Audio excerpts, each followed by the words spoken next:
Go off. Go off. Go off. Peace, everyone. I am back. All right. So as y'all know, I got Bro Ankh, aka the God Killer, back on the show, right? But see, he back, and I've been telling y'all about it.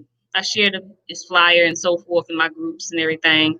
I spoke about it on my audio podcast about him coming on. So I hope, and I spoke about it on that Christian radio. So I hope all y'all Christians is tuning in and about to watch what's going to happen. You know, because he's going to be spreading and sharing a lot of information that everyone needs to hear. And y'all said y'all was going to be tuning in, so y'all better not be lying, Christians. I'm not playing with y'all. Don't be lying to me. Don't be lying. You know. So we're going to be talking about drug addiction, weaponized misinformation, okay, and the climate of beliefs. All right. So if you don't know what that means, then just pay attention because this man's smart. Y'all heard him the last time, and then y'all was all in my comments trying to argue and stuff over stuff that was the truth, like some crazy folks. But in any case, y'all know I don't play that. I don't want all that arguing and stuff. I will block you, boop, like that. Block. Don't be arguing with my people, for real. So we about to go, and he about to come on right now, and we finna to talk about, get down to the nitty gritty. Again, like I said, drug addiction, weaponized misinformation, and the climate of beliefs. Welcome to this show, bro. Hey, well, I appreciate that. Appreciate that coming back through, man. I've been listening to some of your interviews, and chilling. Yeah, I ain't gonna bang. I ain't banging. We call it banging. In my comments, I'm blocking them. Boop, boop, boop. Don't use all that. I don't got all that time. No time for all that. Mm-hmm. So, bang. Yeah. I ain't gonna bang. Well, I tell you what, though, I appreciate you having me back through. I told you I would, make sure I'm there, to help you out. I seen you had some very, very interesting guests. I did. A array of different ideologies and all that. Mm-hmm. You had some religious people on. I see you had some doctors on or whatever, you know what I'm saying? And I think that's dope, right? But I like to read this. I've actually had I've had them. I have them on my show. I've been actually a part of a radio station that is Christian based, and I've been actually spreading information to them as well. So I'm talking to everyone, all religions, all walks of life. I just been talking to everyone. So hopefully, like I said, they are tuned in because I did let them know about you coming on the show again, and they seem to be interested. So let's see. Let's see if they tuned in. I don't know. Let me read this real quick before we started off, right? Think it's a dope saying by Neil deGrasse Tyson. He says scientific literacy is a vaccine against the charlatans of the world, and I say of your community, right? Mm-hmm. That would exploit your ignorance. I'm gonna say it again. Scientific literacy is a vaccine against the charlatans of the world that would exploit your ignorance. That's Neil deGrasse Tyson. You know what I'm saying? So, when people sit back and watch your podcasts, your shows, and they see different individuals promoting different things. Mm-hmm. It is what it is. So how do a person, right? Because I'm tuning into you. I'm tuning into your broadcasts, right? And you give everybody a fair shake at it, right? You better than me because I ain't giving nobody a fair shake. I ain't doing it, right? But that's my world. You know what I'm saying? In your world, you let the people speak. How does a person living in the real world actually determine who is a bunch of crap, right? Who has real sound information, you know what I'm saying? And who just outright trying to trick me for their own personal gain? What is it? What tool would they use? And I think this is very, very important, right? And I know what our discussion is going to be about. We're going to talk about drug addiction, right? See, Right. ain't no spookism in drug addiction. All right. You even can step up as being honest, be honest to yourself, right? Because drugs will make you be honest to yourself. As a matter of fact, anybody who's ever gotten off of drugs, right, you can look them right in the face and understand, right, that for the first time in their life, right, they told themselves the truth. They did not lie to themselves. That's the only way to get off of drugs. Slavery, right? It's like drugs. The only way for us to change the situation we in is for us to tell ourselves the truth. You know what I'm saying? Like you can't, oh, it was their fault. Oh man, they did this. That man, that ain't necessarily true. You know what I'm saying? A lot of times we take the easy way out. You know what I'm saying?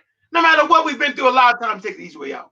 So drug addiction does not allow you to take the easy way out. It'll make you a man or woman. Once you go through that, you're official man or woman. Now, I do not suggest anybody go through that. You know what I'm saying? To get there. No. But the point I'm making here is back to what should you use to determine what is making sense and what is not making sense. And that's been my whole thing.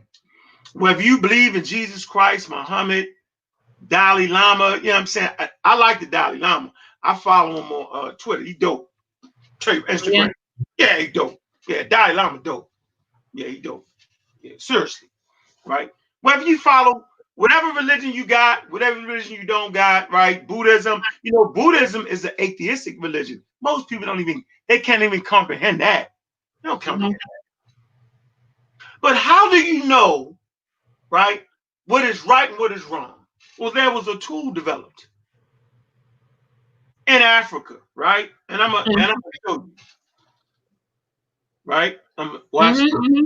Hold on, watch this. I'm gonna give you the modern day version first. Let me show you something, right? And y'all gonna be able to use this tool to say, man, they're a bunch of crap. Because people do a lot of talking about what it is and what it ain't, you know, a lot of this, a lot of that. And I basically just ignore the hell out of people because I already understand they just don't know no better. Right? So let me pull this up real fast here. This is going to really start our conversation off. I thought I had it up. Let me see. It's going to start our conversation off. Watch this. All right? Scientific literacy.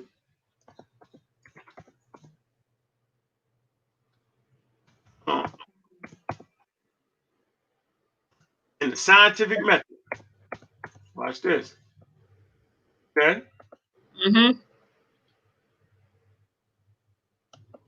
Simple.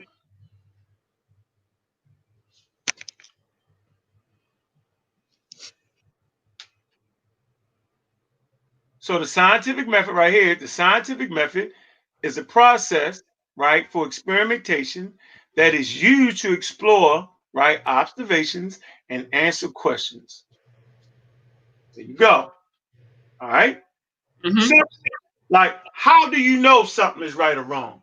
What's the method, right? So understanding the scientific method is part of your scientific literacy. What is scientific literacy? Scientific literacy. Watch this. Scientific literacy is the knowledge and understanding of scientific concepts and processes required, watch this, sis, for personal decision making. You need that, right? Participation in civic and cultural affairs, right? And economic productivity. Most people don't even know that scientific literacy encompasses all that. How valuable are these things I just mentioned to us, sis? Each of them are very valuable.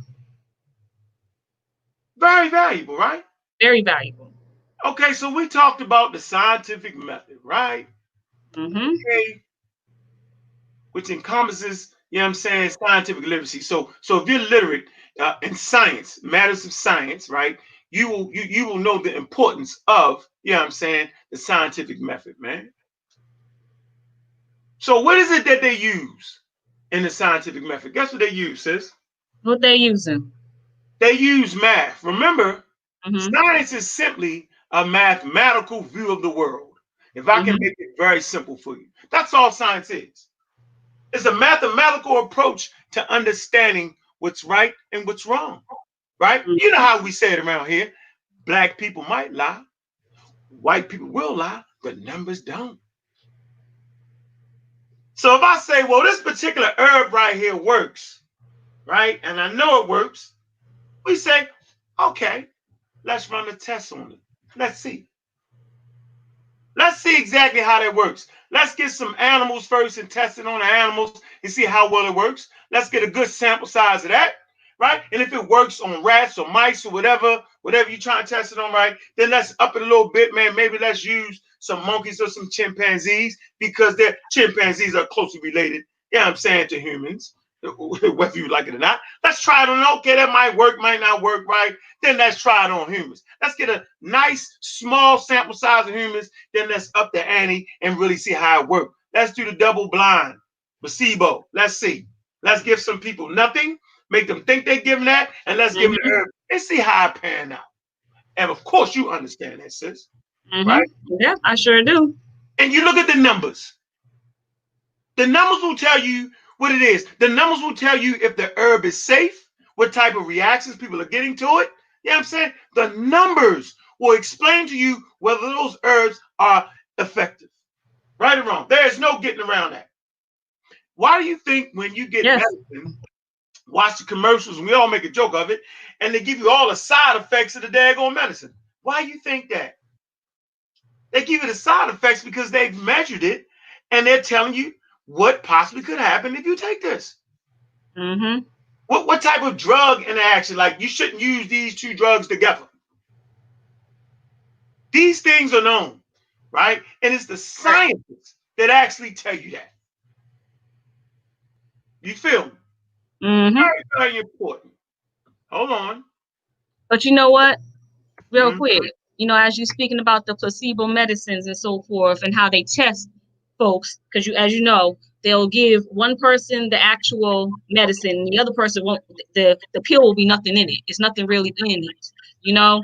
But what about the people who are taking the pills that nothing is inside of, but they're believing that it's working? That's all a mind thing, because they think that it's working on them, and there's nothing in that medicine. It's empty. All I can say is the body is a powerful thing. Very powerful. Your mind, it's your mind. All in the mind. All in the mind, because I done seen it. That does happen, sis. We've seen mothers, a car roll back on the baby and mothers pick the car up. I done seen it. I done seen videos of it too. Like, but that's not the norm though. Most of us are not going to be able to just heal ourselves. That's not going down like that. And most of us is not going to be able to pick up a car no matter what situation they're in. So we're not going to rely on that, you know what I'm saying, to run a whole civilization of 50 million people here and another 25 million people here. We ain't going to do that. That'll be, you be out there. It'd be crazy. But the point I want to make is, let me give you, so I've given you the scientific method, right? Hold on. One sec. Right? So the scientific method is an empirical method of acquiring knowledge that has been characterized, that has characterized the development of science. Okay? So simply you ask a question, you come up with a question first, you know what I'm saying? Then you make a hypothesis, and I'm saying a scientific hypothesis, right? And so forth. Very, very important to science. Very, very important to scientific research. And if I could find a chart, I could actually show y'all that. All right. And let me see. Hold on. Let me kind of give you the chart real quick. If I can just do that. Let me move forward real quick. All right. Okay. So right here, you ask that research question. Let me see. I'm trying to pull up a real simple one for you.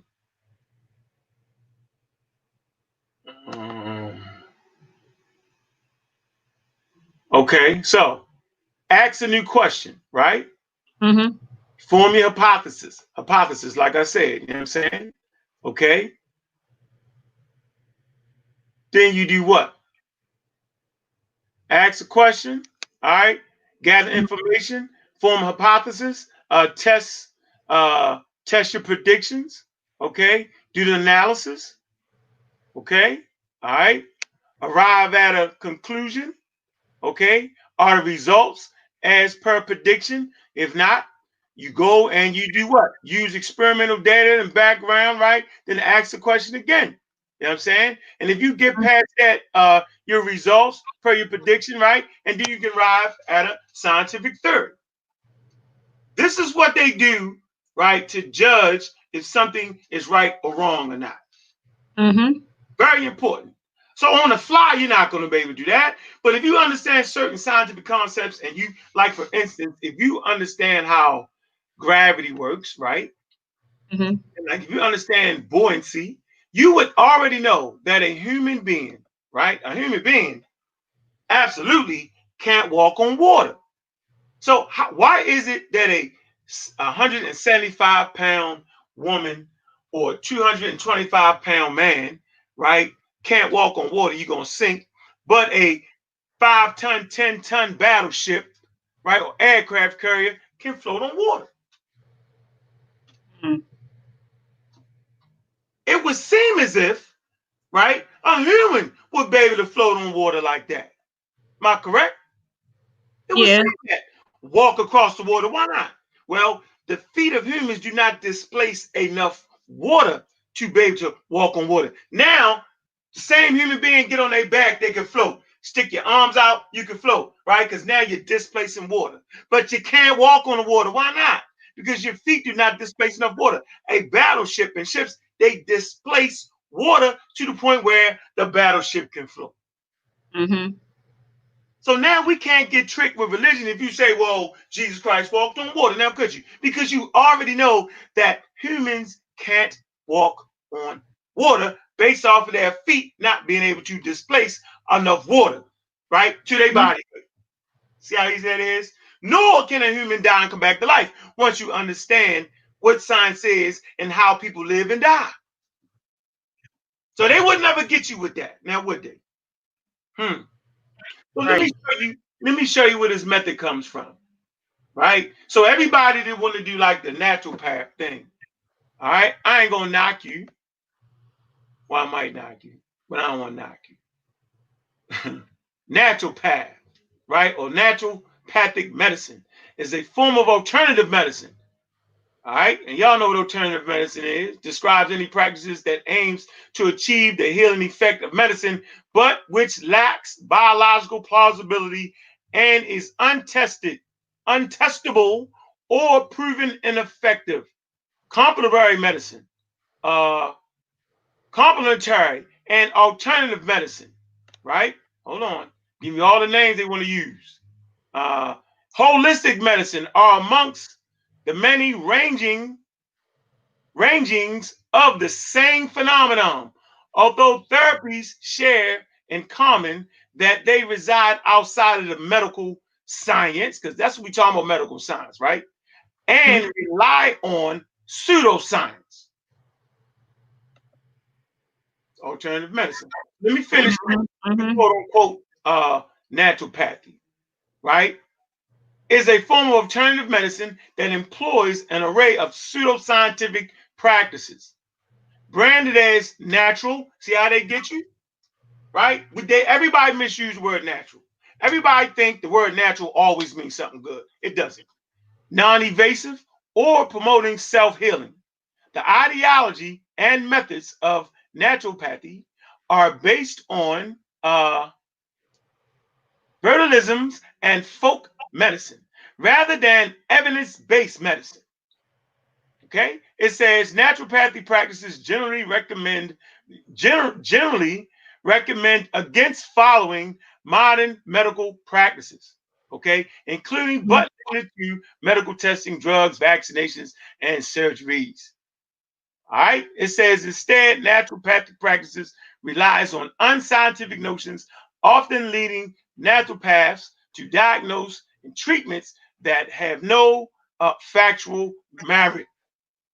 Now, why did I read that? Because a lot of times, sis, we're actually taught that this is what our ancestors did. Is that not what they teach us? Yes, they do. So let's see. Let's go to where you get your oldest medicine from in Africa, and let's see what they was trying to achieve and where they was at. Let's see. Let's see where the foundation of modern science comes from. See, everybody play this little game with the word natural, and everybody play this little game and trick us. They trick us with the The pseudo. foundation of modern science, The foundation of modern modern medicine. science is in Africa. Is in Africa. Yeah, the foundation of modern medicine was in Kemet. Right. Mm-hmm. Plain and simple. So hold on now. I literally mean that. I don't mean we're gonna play around with this and play around with that. No, that ain't what it is. So let me go here. Let me hit this link. So I talked about the scientific method, right? So let's go to the Ryan Mathematical Papyrus. All right. So if you go to the Ryan Mathematical Papyrus, all right, you got the scribe Ames. Now watch this. It says in the opening paragraph of the papyrus, Ames presents the papyrus as giving, watch this, accurate reckoning for inquiring into things and knowledge of all things and mysteries and knowing all the secrets. I'll say it again. It says in the opening paragraph, right, of the papyrus, Ames presents the papyrus as giving accurate reckoning for inquiring into things and the knowledge of all things, mysteries, and all secrets. Now, why would, sis, let me ask you, why would he say that in the mathematical papyrus?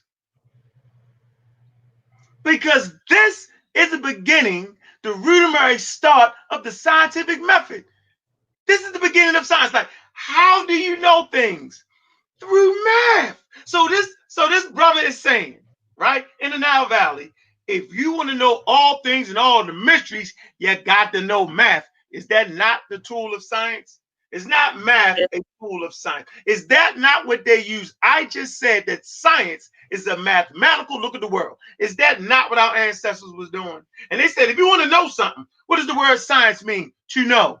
To know what though? To know about natural phenomenons, all the mysteries and all the things in the cosmos. Is that not what science does? Well, was that not what the brother was telling you? The brother was simply saying, right? This is the way of reckoning. You know what I mean? Adding up and putting together, right? Reckoning so that you can know all the mysteries, you know what I'm saying? And so you can know all things. This is the way. This is the method, and it is math. This is the beginning, right? Which will later on be refined to what they call the scientific method, sis. And can nobody get past that? Not, I'm going to guess about it. I'm going to put this much herb in the bottle and shake it up. I'm going to give it to that person and think it worked. No. No, that's not what it was. Our ancestors was far better than that. And of course, they made a lot of mistakes, yo, but they was renowned. They was renowned in their medical practices. As a matter of fact, Mariette Patar, right? She becomes the chief physician, and she's a sister, right? In gynecology. She predates Patar. So they had gynecology in ancient Egypt. You know what I'm saying? God, we know what gynecology is, right? Dealing with the babies and all that. So our ancestors were spot on. Most people don't know that. So go to the Ryan Mathematical Papyrus, right? And read that. I didn't make that up. Let me see the next thing real quick. Let's see. So we come right here, right? Mm-hmm. Give you two sources. That was from Wikipedia, right? So we start with Wikipedia, right? Then I want to hit you with, quote unquote, the New York Times article. And it's math puzzles oldest ancestors took form on Egyptian papyrus. All right, and let me see right here. Hold on, come right here.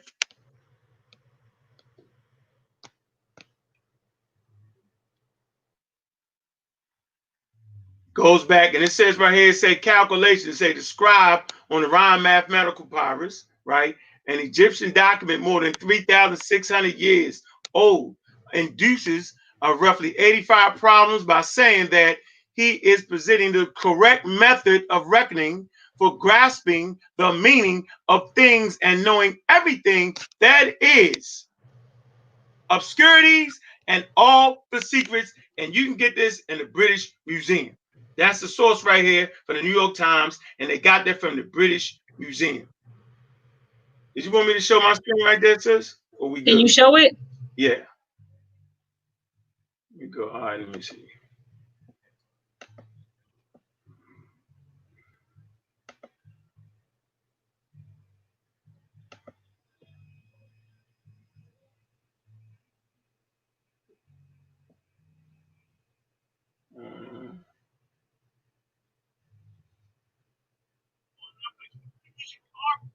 I gotta click. I gotta do. All right. You see it?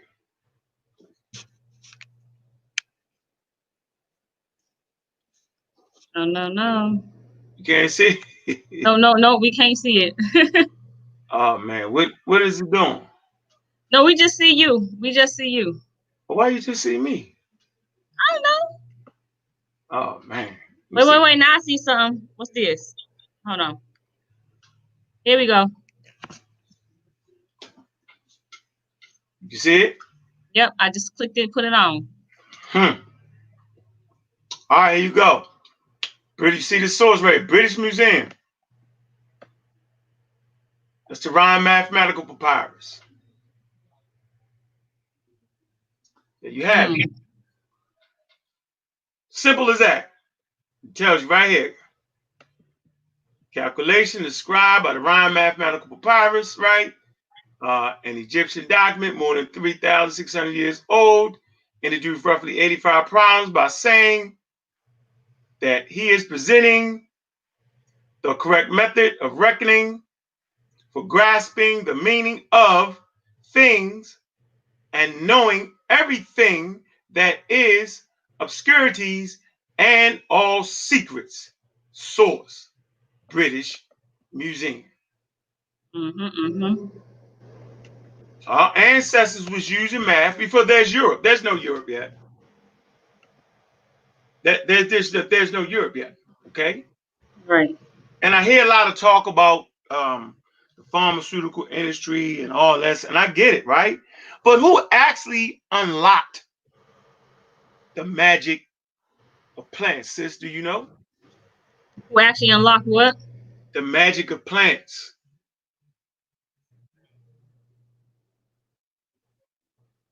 Tell me. Because the only person that I knew that was into herbs, plants, and so forth was, don't get me wrong here. But he was from Kemet. I'm gonna give you his name right now. Hold on. Right now.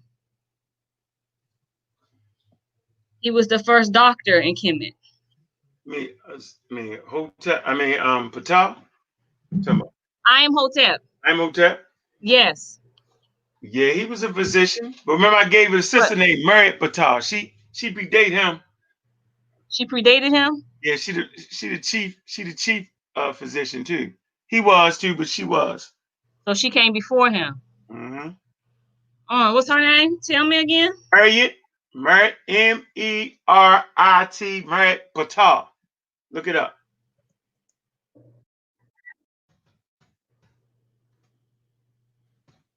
Ptah, you said? Yeah, Ptah.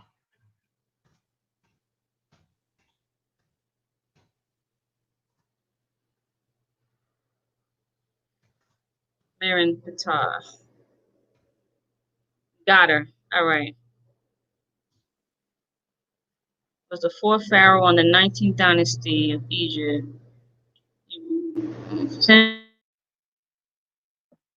For the late July. Right. Yep, I see him.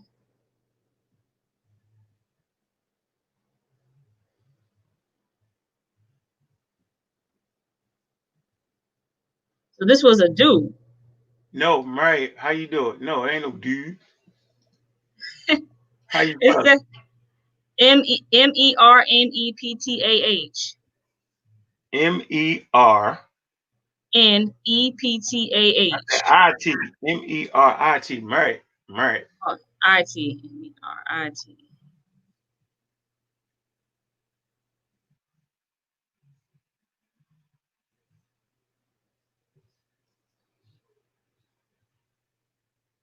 Merit Patah. All right. I got her. Thought to be a okay. So Merit Patah, also known as Beloved Patah, was thought to be a female chief position of the Pharaoh's court during the Second Dynasty of Egypt, 2700 BCE. Mm-hmm. Okay. So now, She's formerly performed. Let's get to this medicine part. Where's this part about the medicine?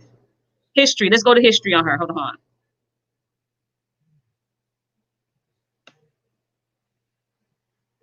Oh, they don't got much on her in the Wikipedia. So let's just go here. Okay, let's just go here then. Merit Patah first appears in literature in 1937, books by Kate Campbell Erd Mead on female doctors. Campbell Erd Mead presents two ancient Egyptian female doctors, an unnamed one dating to the 5th dynasty, and Merit Patah, dating evidently to the New Kingdom, as Erd Mead states that she is known in the Valley of the Kings from about 1500 BC to 1080 BC. All right. So she does predate I Am Hotep, like you said. mm-hmm. Not known for any Egyptian. Otherwise, a female doctor, Merit Patah, is not known from any ancient Egyptian source, and no research publication listing doctors has mentioned her. Why is that? Why aren't they listening? Why aren't they mentioning her? Well, you mentioned it right now, and we just got to do more research on the sister. How about that? You know how that go. You Yeah, know how that go. why they're not mentioning her? Because they don't even have much The information. screenshot. Mm-hmm. I'm gonna send you some documents on them. Yeah, like this. Hmm.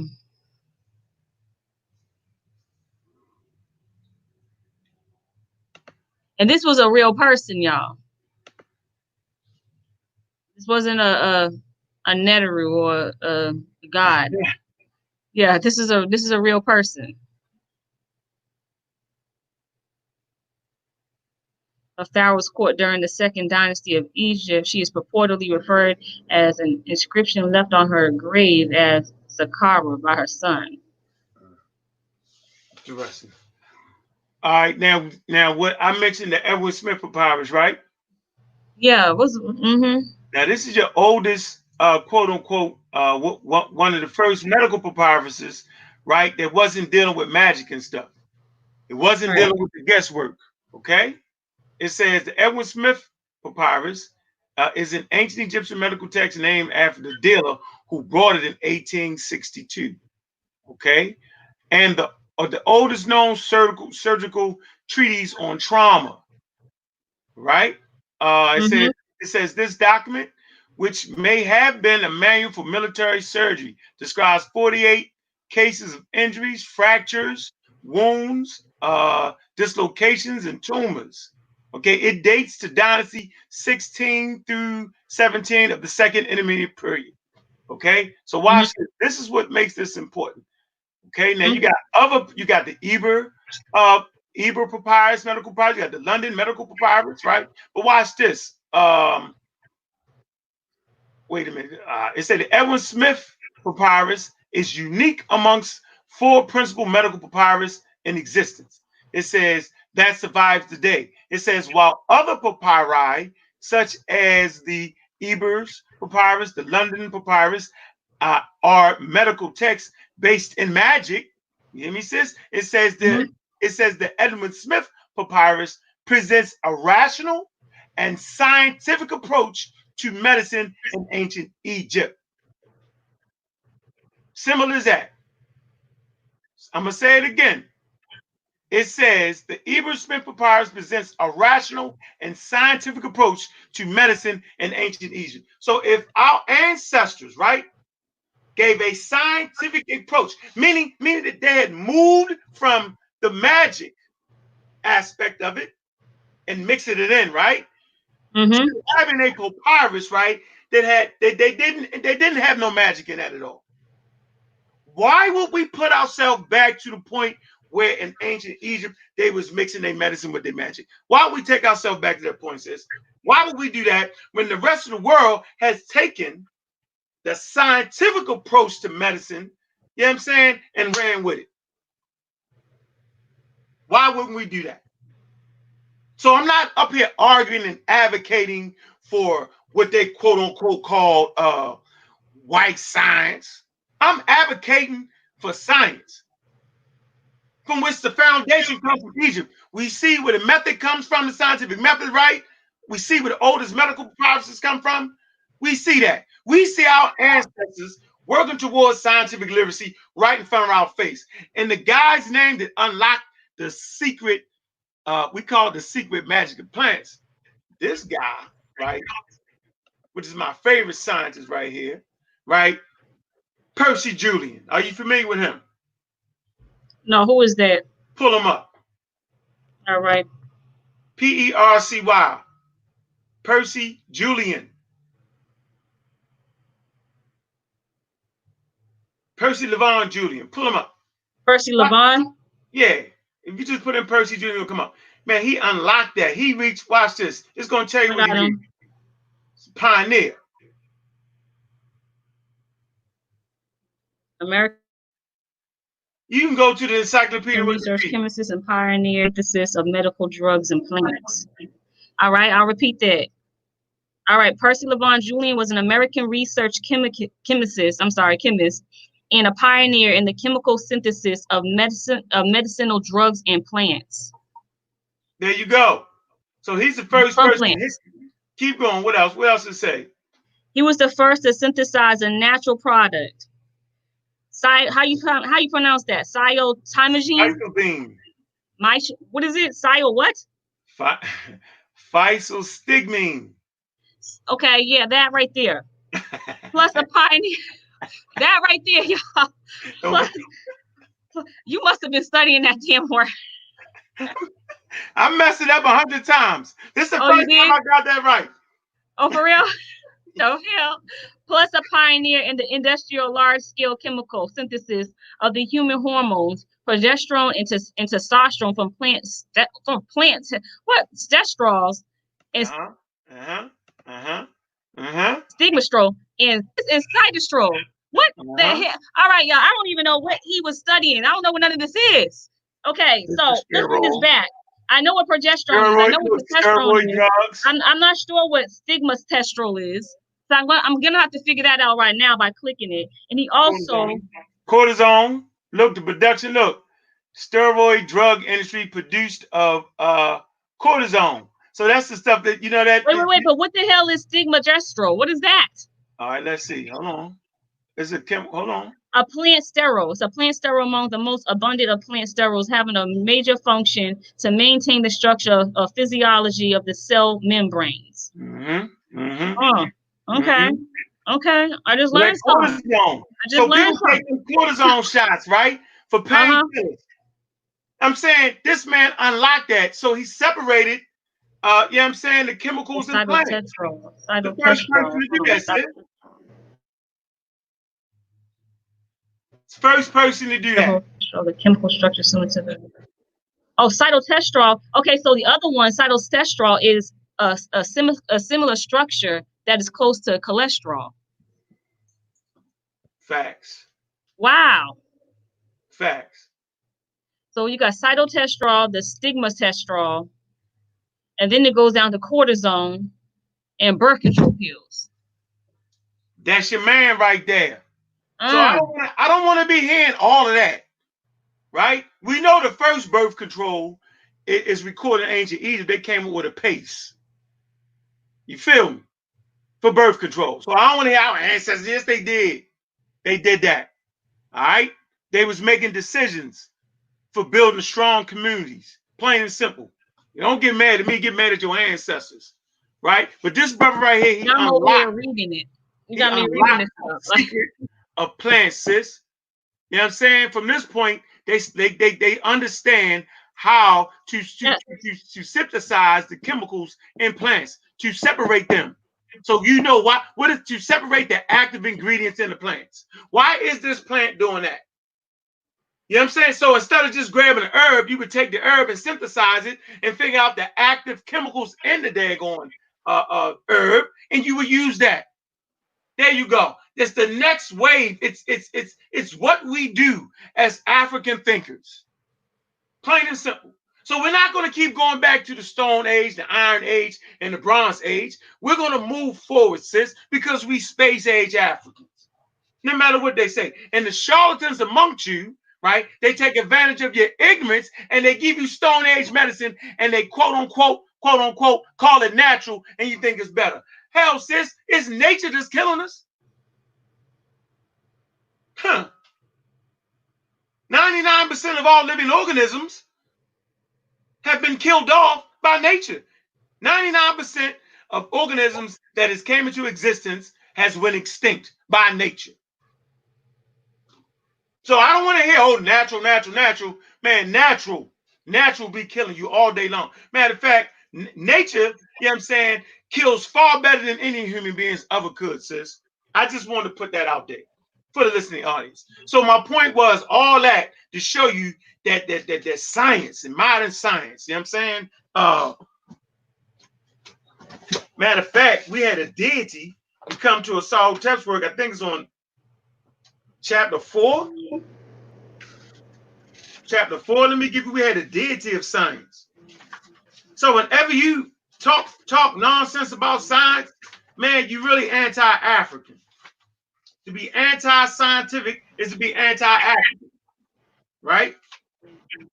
And to be anti-African is to be anti-civilization and the cultivation of civilization, sis. So if you're not into science, you know what I'm saying, STEM, science, technology, engineering, and math, then you're not into being African. It is simple. So what we've done, we fell into the new age trap. Madam Mavalsky.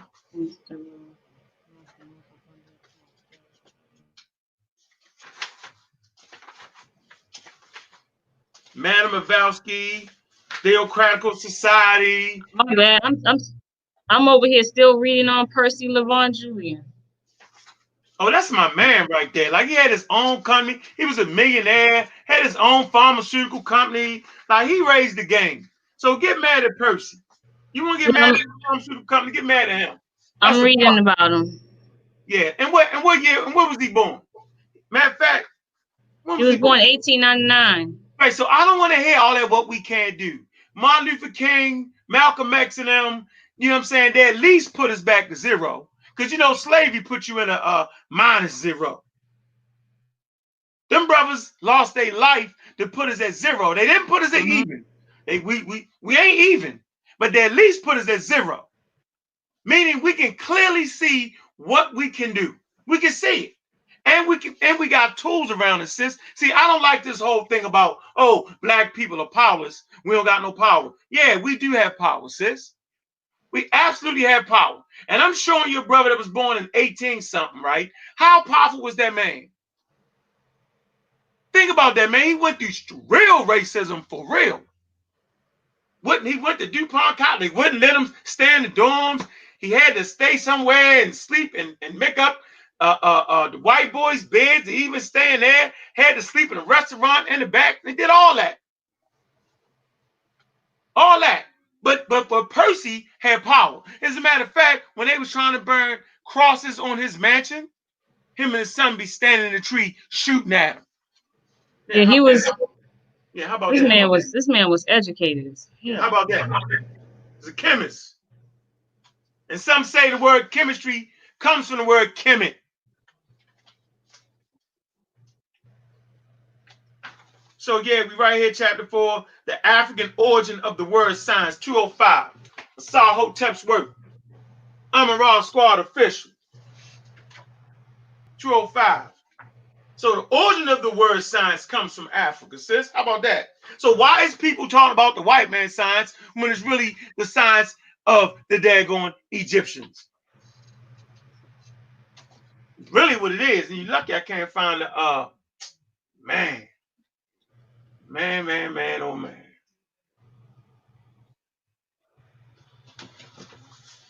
You're lucky.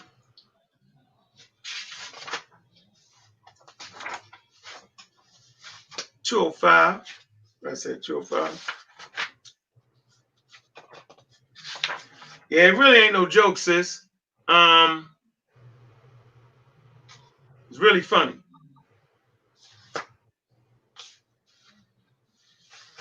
Get with. Oh, I'm trying to find. Like, can y'all see? Do me a favor. Sheshat. Look that word up. Seshat. Sheshat.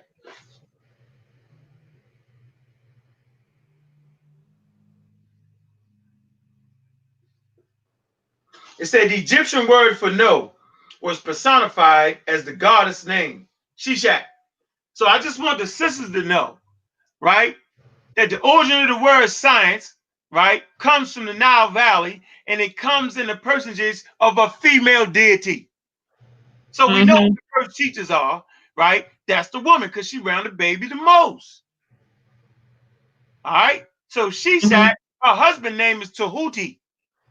Sheshat does the pulling up the rope ceremony. So if you go to any sites that are going to get built out, whether it's construction, you know what I'm saying, building roads, they're going to have a land surveyor out there, right? And they're going to survey the land.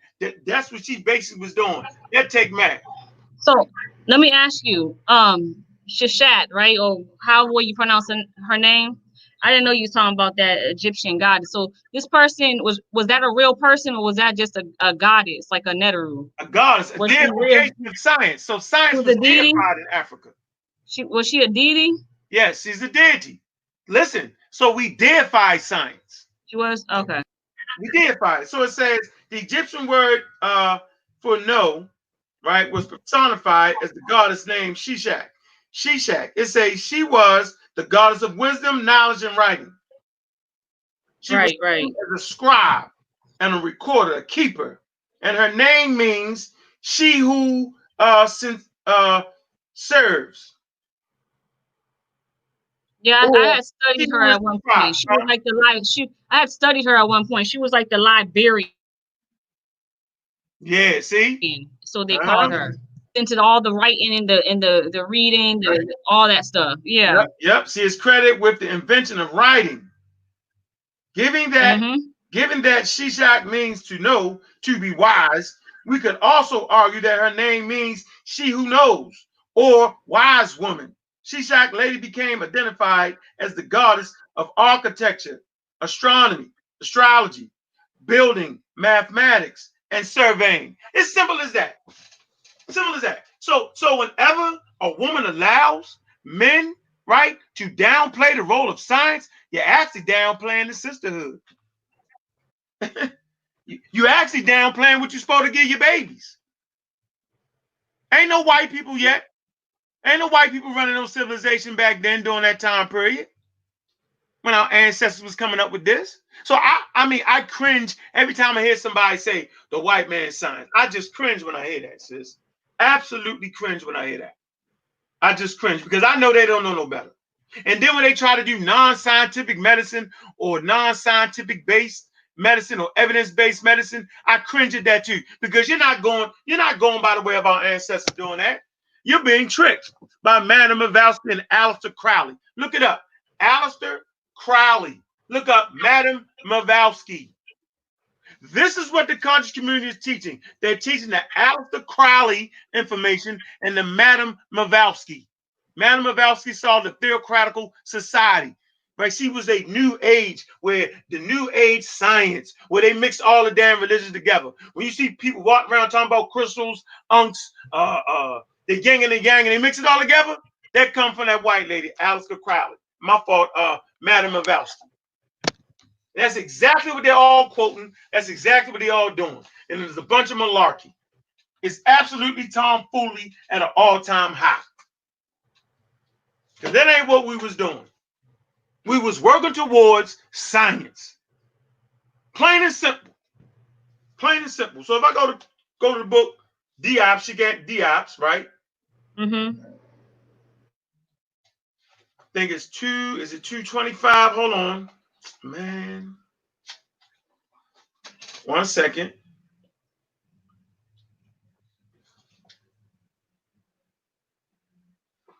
One second. So if I go to page 235, Shigant Diop, Civilization of Barbarism. See, people trying to take us back to barbarism, sis. Do you got this book right here? No, I don't. Man, look, you can pull it up on Google Books, man. It's telling you what, science and all that. Talks about the word chemistry, etymology of the word chemistry, the Which root. book is that? Civilization of Barbarism. If you go to page 285. Well, I think Marquine got that book. Look at it. Look on page 285. It say the root of the word chemistry is of Egyptian origin, as is already known. It comes from Kemet, black, alluding to the long cooking process and the distillation that were customary in Egyptian laboratories in order to extract this or that desired product. You can go to Yale, right? I knew you had it. Look. All right, now go to page 285. I knew. I was like, wait, I think he has that book. I know I've seen it. Hold on. It fell out the sky. How you get that book? Shout out to your husband. He said the book fell out the sky. I'm like, wait. I'm like, wait, man. I know. I think we do got that book. I seen that one. 285. Yeah.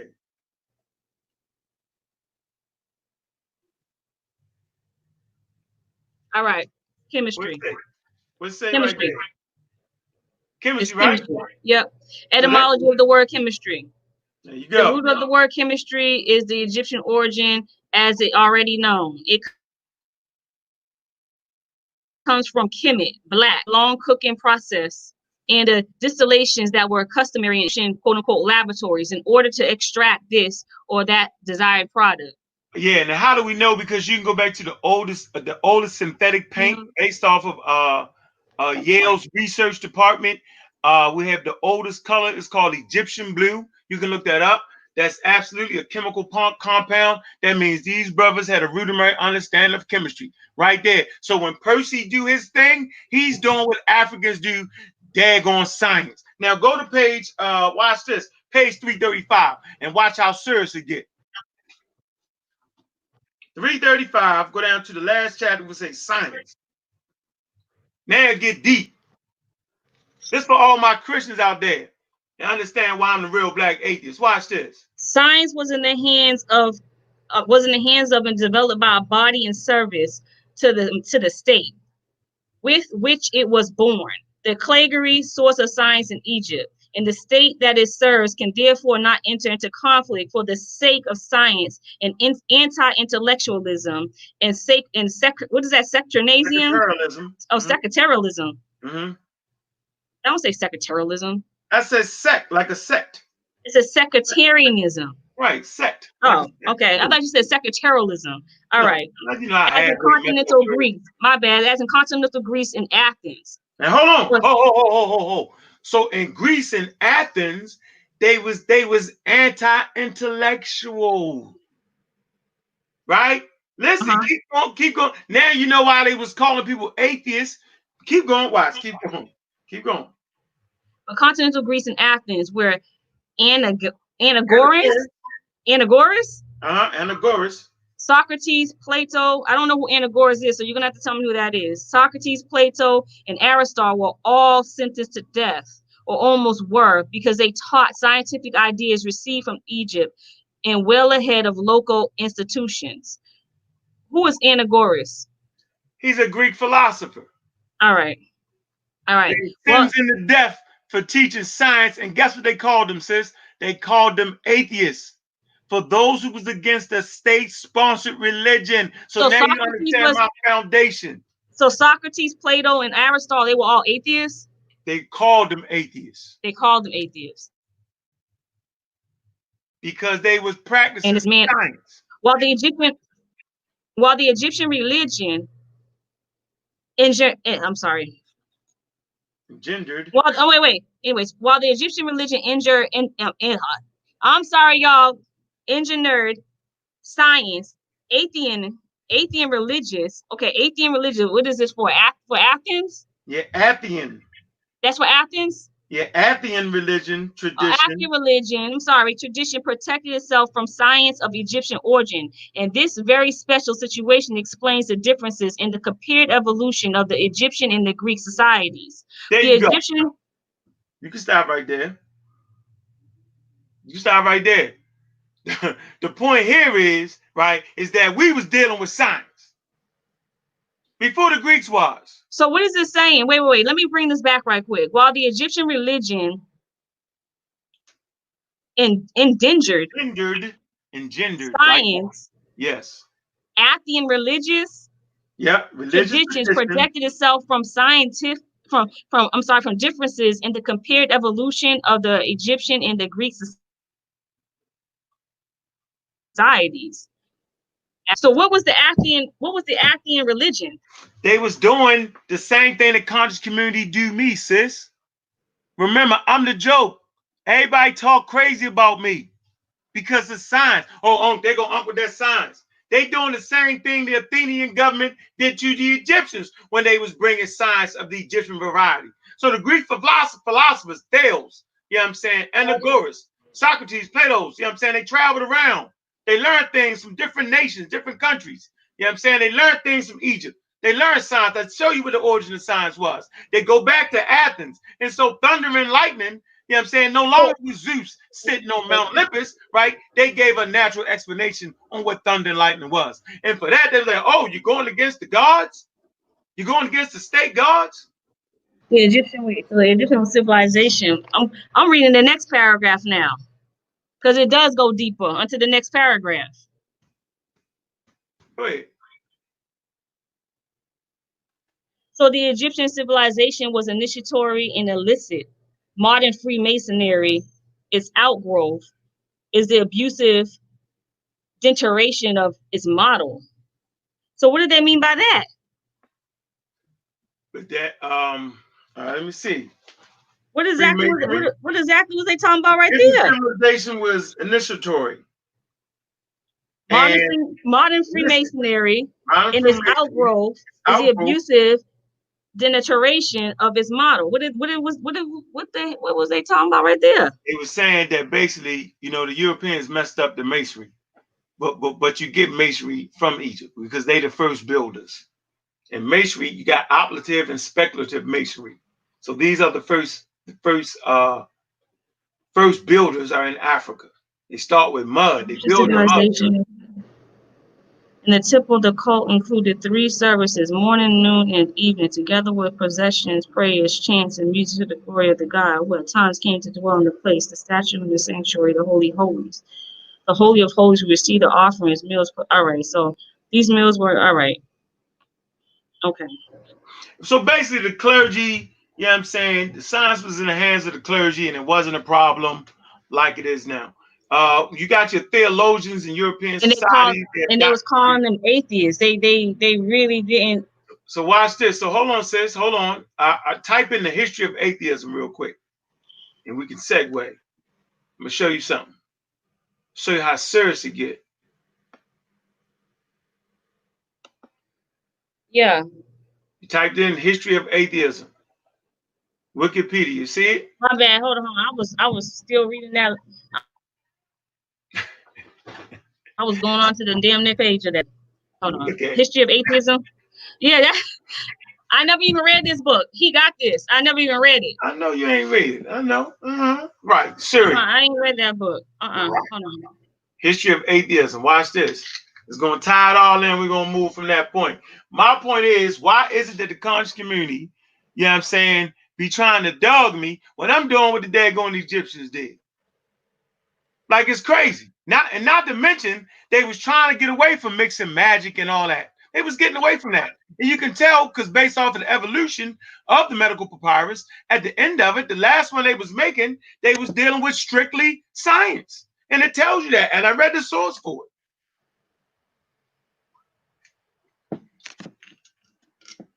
So what you want me to look at on the history of atheism? it. Watch this. This gonna get you. Go down to classical Greece and Rome. You see it right on the Buddhism and Jainism. It tell you Buddhism and Jainism, they all atheistic religions. Most people don't even know that. Buddhism, Jainism. See it? Indian philosophy also has atheism. All right. Classical, you see it? Go ahead. I'm reading. Go ahead. Read out loud. You want me to read the first, what part? Classical Greece and Rome and Western classical antiquity. In Western classical antiquity, theism was the fundamental belief that supported the legitimacy of the state. Quote, the Poles later the Roman Empire. Historically, any person who did not believe in any deity supported by the state was fair game to accusations of atheism, a capital crime. For political reasons, Socrates in Athens was accused of being atheos, refused to acknowledge the gods recognized by the state. Christians in Rome were also considered subversive to the state religion and persecuted as atheists. Thus, charges of atheism, meaning the subversion of religion, were often used similarly to charges of heresy and impiety as a political tool to eliminate. Then it goes down to the, what's that? What is the huh? You can stop right there. You can read that later. I just wanted to give you a briefing. So remember, couple that together what we just read out of Civilization and Barbarism. Now you see. So when they came in there talking at Egyptian science, it was against the state-sponsored religion and the state-sponsored deities. That's why they was called that. Remember, in Rome too, the Christians was also considered atheists. So most people don't even understand that you could be an atheist and still have a deity. Subversive to the state religion and persecuted as atheists. See? Yeah. So that's what they doing to me. That's what they trying to do to me, sis, in the conscious community. You hear them all say it. They'll whisper behind my back. Oh, man, he an atheist. I can't believe him. Right. Because I'm bringing science. I'm doing what my ancestors did. Don't hate me. Hate the game. Why you hate me? I'm a space-age African. I'm doing what I'm supposed to do. I'm moving the traditions forward. I am not going backwards. They're trying to go back to the era. Literally, practicing magic with the medicine, right? Instead of looking to the periods where they was just strictly dealing with the medicine. See, they don't want to do that because it would show progression, and it takes time and study to figure it out, and then they hate. So it is what it is. So you got some reading to do, since I done put it together for you right there. That's crazy. So even the Christians were considered as atheists? Right, because they didn't believe the state-sponsored religion. What the hell? I tell you what, grow up in a Christian household and go back and start talking about Yoruba and all that. They're gonna say you don't believe in God. Yep. Stop talking about. Huh? Stop talking about what? I said go to your grandmother's house and start talking. No, not your grandmother. No, my grandma. Yeah. Right. She don't believe. Well, she don't believe in that. Right, your grandmother was upscale. Your grandmother was space-age African. I say go let somebody else that's claiming the traditional African religion and go to their grandmother's house. They're gonna say, "What, boy? You're going to hell." Going to hell. Simple as that. You feel me? So, you know what I'm saying? That's my point. That when you don't believe like other people want you to believe, they're going to call you an atheist, right? And so I just took it and ran with it, right? Because all I'm really concerned with, not your religion, not whether you practice traditional religion and all that. I'm concerned with scientific literacy so that we don't get trapped. And right now, look at the environment we're in right now. It's scientific literacy that's going to save the day. When you send me stuff, sis, I'm like, nope, that ain't it. But did you get a chance to read what I sent you? No, you done got me on this on atheist thing. I ain't trying to get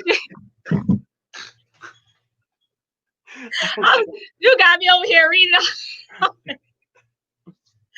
I started reading more. I'm like, okay, let me. Look, My bad. Look, I'm over here still. I'm down to. I can't even pronounce this crap. These names, man. oh yeah. Is it? Yeah, I fight through it. I see it. I see Who that. is that? What? Like, what are these names? Eupernism? What is that? Epicureanism? Yep. It's gonna tell you what it Epicureanism? means. What it means. What the most important Greek thinker developed of atheism was Epicurus. Okay. Okay. Epicureanism. So Epicureanism comes from Epicurus, the guy. Okay. Yep. Uh-huh. All right.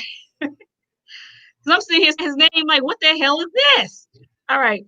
Drawing on the ideas of Democritus and the Atomists, what the hell? He's exposed to materialistic. Why do they got these names? Damn. Like philosophy, Man, according to which I don't like Greek names. I don't like Greek names. Shit. I don't want to have to. Nah. I don't like all these daggone Epicurus, and come on, man.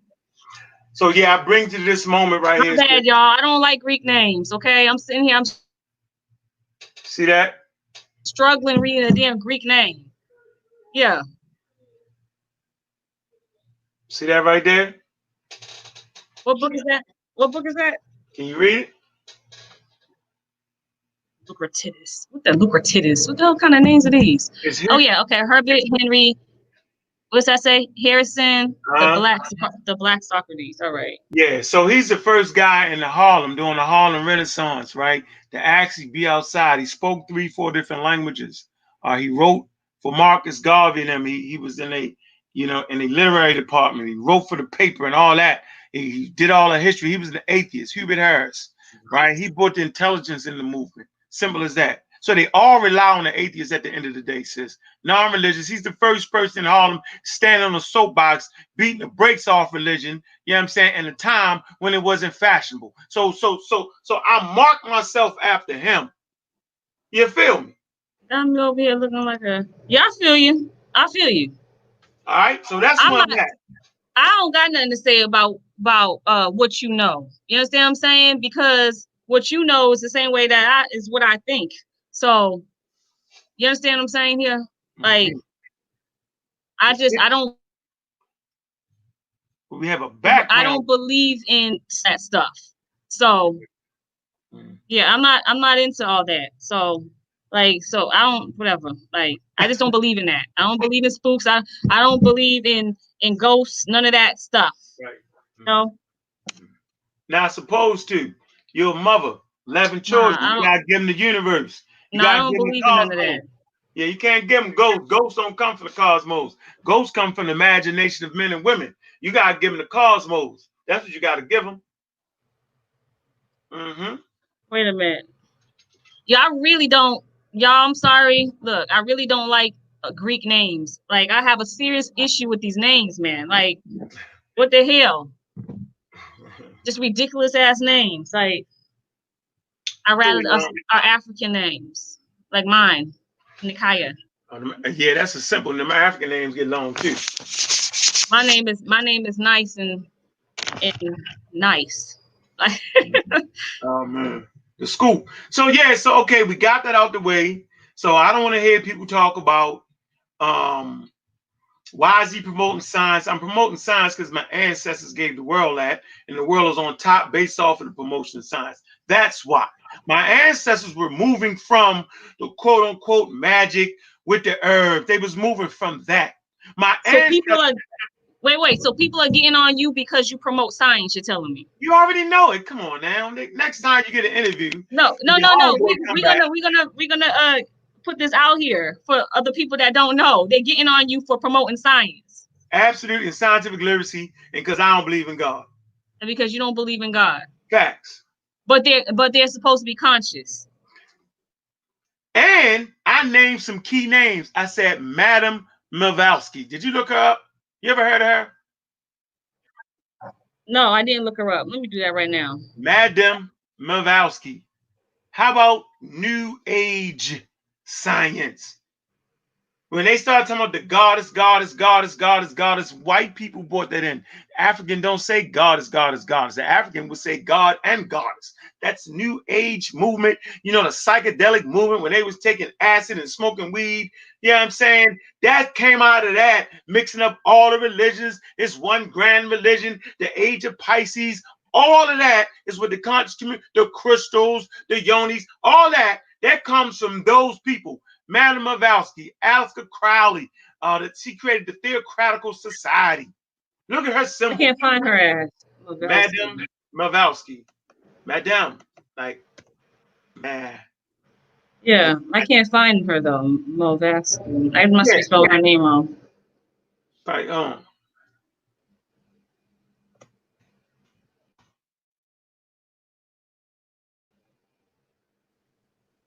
How do you spell Blavatsky? Hold on. Gotta get that right. Blavatsky. Is it Blavatsky? Oh, it's Blavatsky. Yeah, Blavatsky. Oh, Blavatsky. No. Blavatsky. Blavatotsky. I found her. Helen Blavatsky. You see Her that, real right? name was Helena.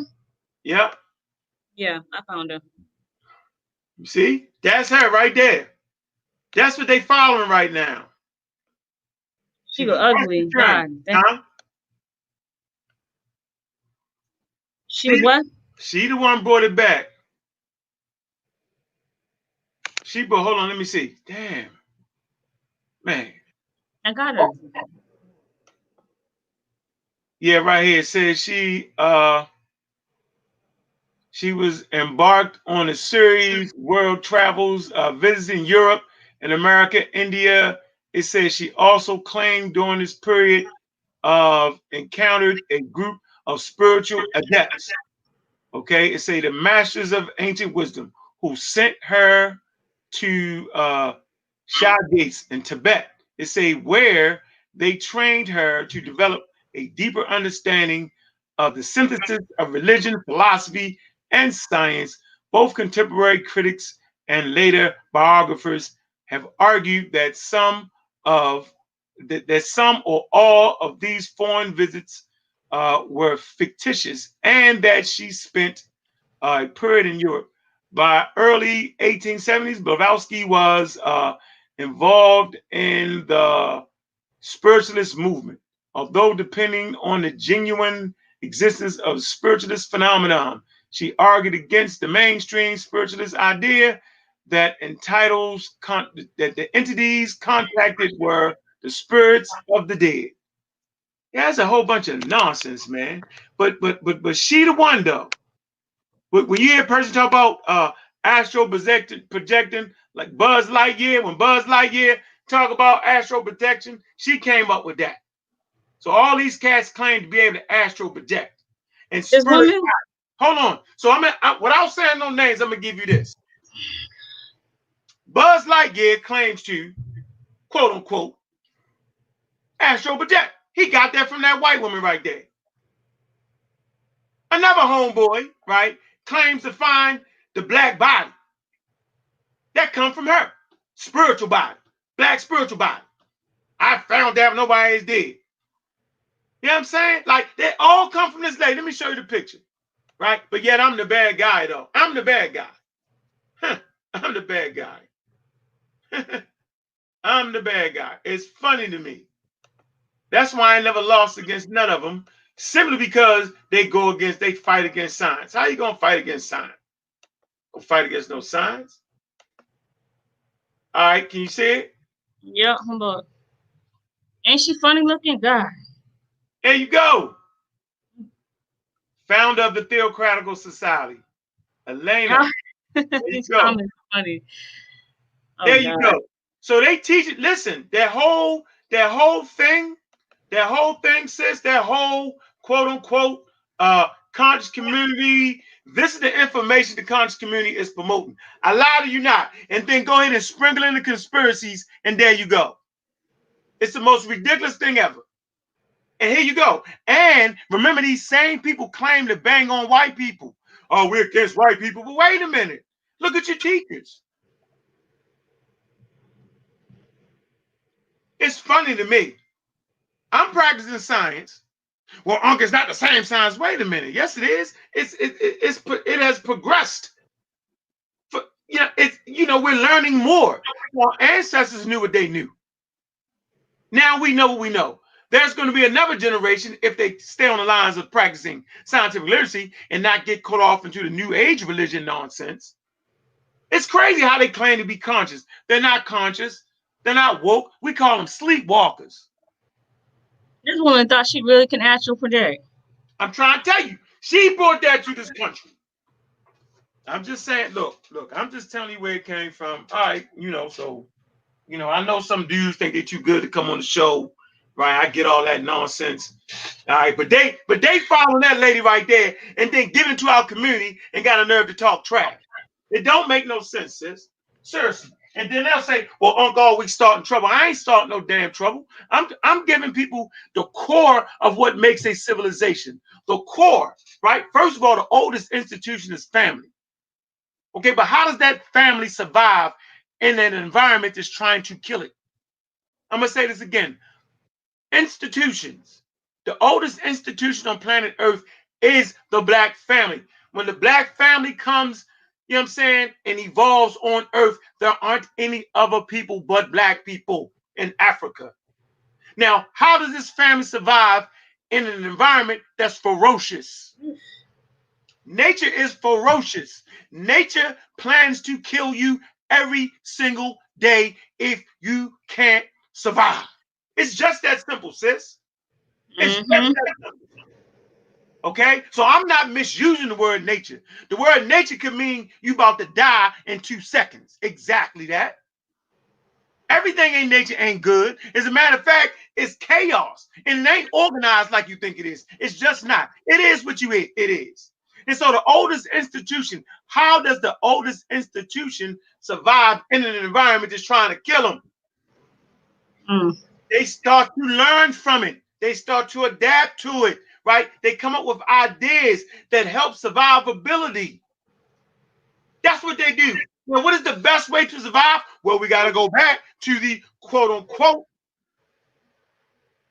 papyrus, mathematical papyrus. When it says the best way to know everything, the best way to know about all the mysteries, the best way to reckon this and reckon that so you can know all things is through math. So our ancestors learned a scientific way of navigating through nature. I'm teaching that, right? So-called conscious community is teaching Madame Blavatsky. This damn lady. Ugh. Crystals, astral projection, black body, radiate, all that. Black body, spirit. They teaching that. The pineal gland is this and that. Man, stop it. See, the problem is what I'm talking about is hard to do. You feel me? Hard to do. What they talking about is easy. You just read it and spit it out and memorize it. That's easy. They have weaponized information. They take kernels of truth, expand it. Remember ideas around the kernels of truth, mix and match, right? Truth and falsehood, string the mix and give it to you, and you support that foolery. And then when you try to incorporate it into your family, you can't do it. What is the most important thing with the family? It's the health. So now you got people playing with the health. I don't respect that. Now we got people calling themselves quote unquote doctors and ain't damn doctors. So basically, you don't like the white man lying, the white man this, but why are you carrying the white man's title then? If you feel that way, I wouldn't do it. If I felt that way, I wouldn't do it. So we're in a situation, sis, where there's drug addiction, which is serious to our community. How long we been on? We've been on for a little bit. It's okay. We've been on for an hour and almost 20 minutes. Yeah, that's a good show.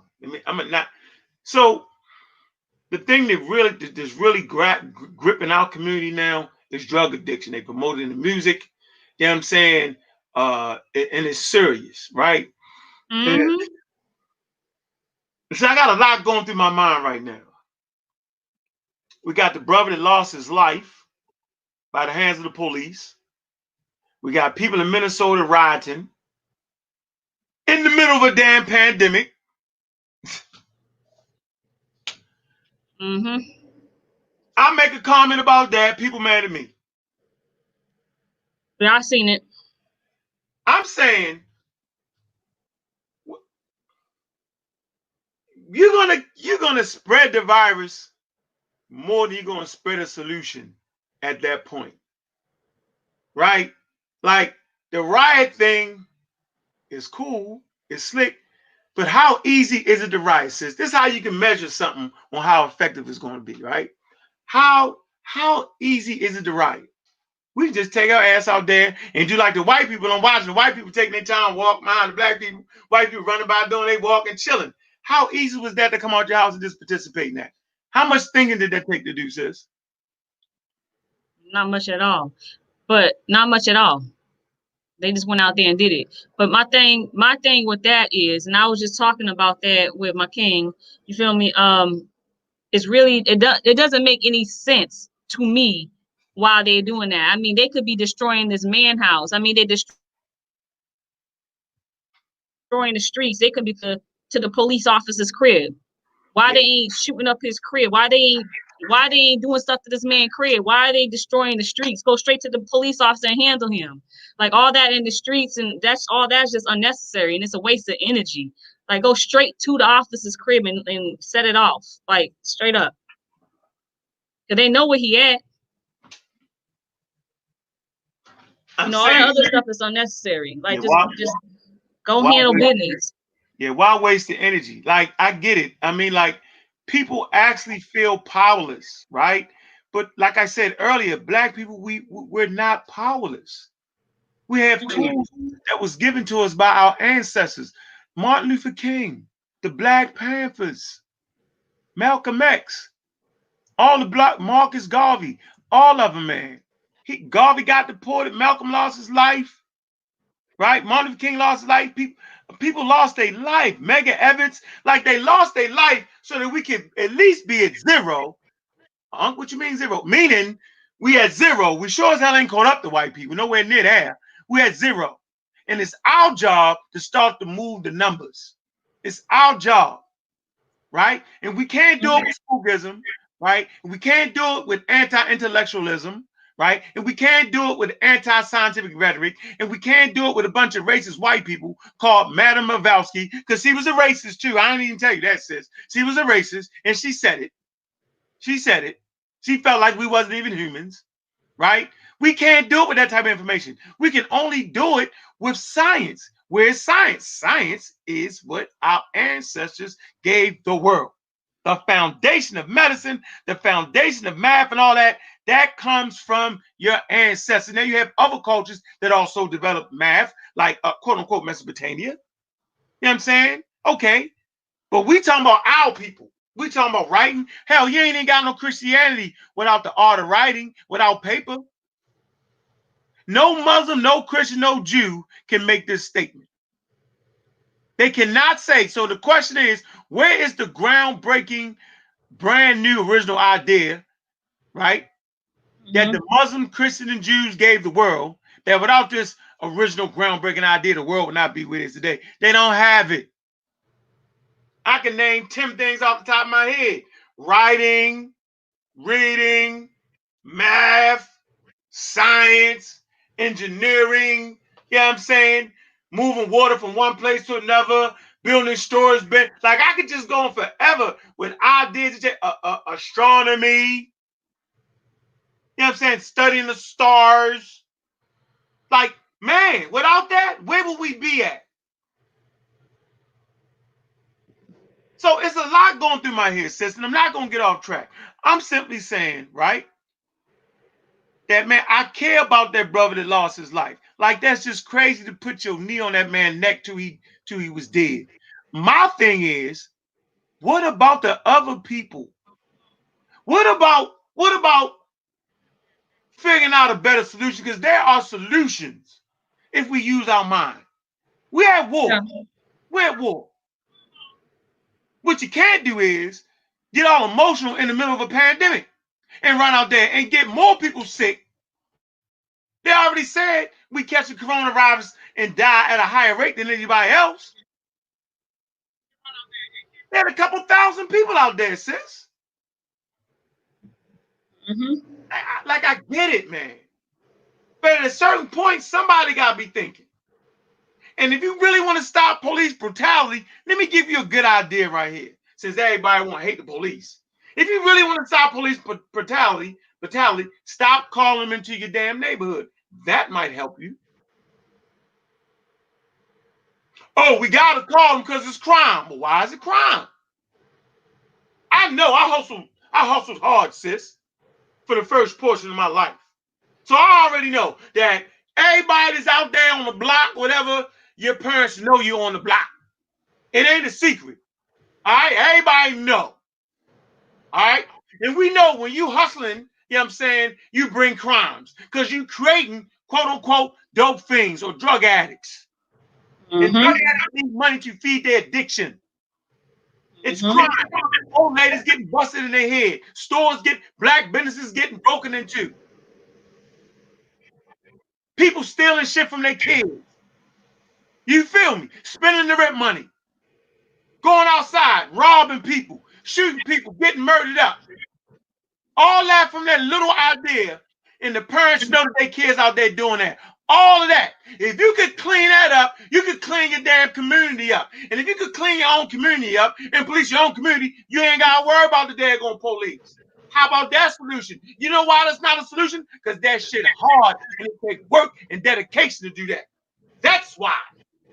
We have the power to do that. If you think I'm gonna let my son go out there and sell drugs, let me find out my son out there hustling. Nigga, you're snatched up. How about that? It's our dirty little secret. We know who sells the drugs. That's Tommy Kid. He getting money right now. We all know. Okay? We know. We know who's snatching the pocketbooks. It's John the Dope Fiend doing that. So the grandbabies ain't safe outside, drive-by shootings, people dying. You know what I'm saying? Oh, that's a condition they put us in. That's a bunch of malarkey. We got power. We're not powerless people where you can do anything, we follow you. We're not those people, sis. We don't come from that stock. I don't care what we've been through. We can walk over that. Why? Because we got people like Julian Percy. He's back in the 30s. A.J. Gaskin, the Black Titan, millionaire. He financed the quote-unquote civil rights movement. All right. So I'm saying, so we can clean our community up and we can self-police our community. That's true.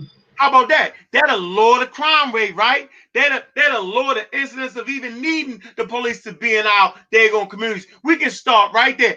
How about raising kids to become police instead of hating the damn police?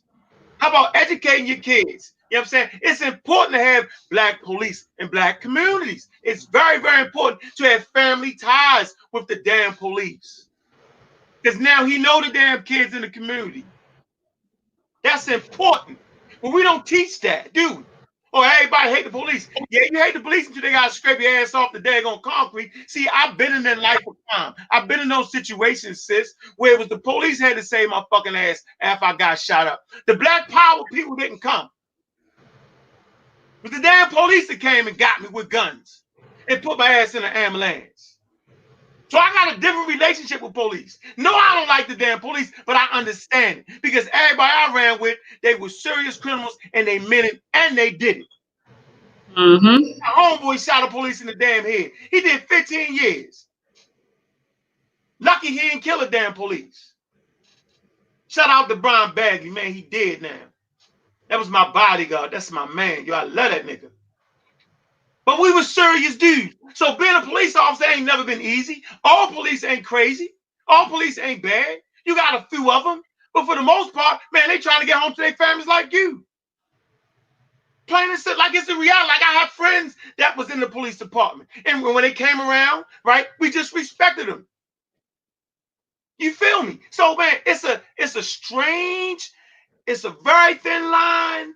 you know what I'm saying, that we can work that problem out. All right, everybody don't hate the damn police. You don't hate the damn police when you get robbed and you call. Everybody ain't banging it out like that.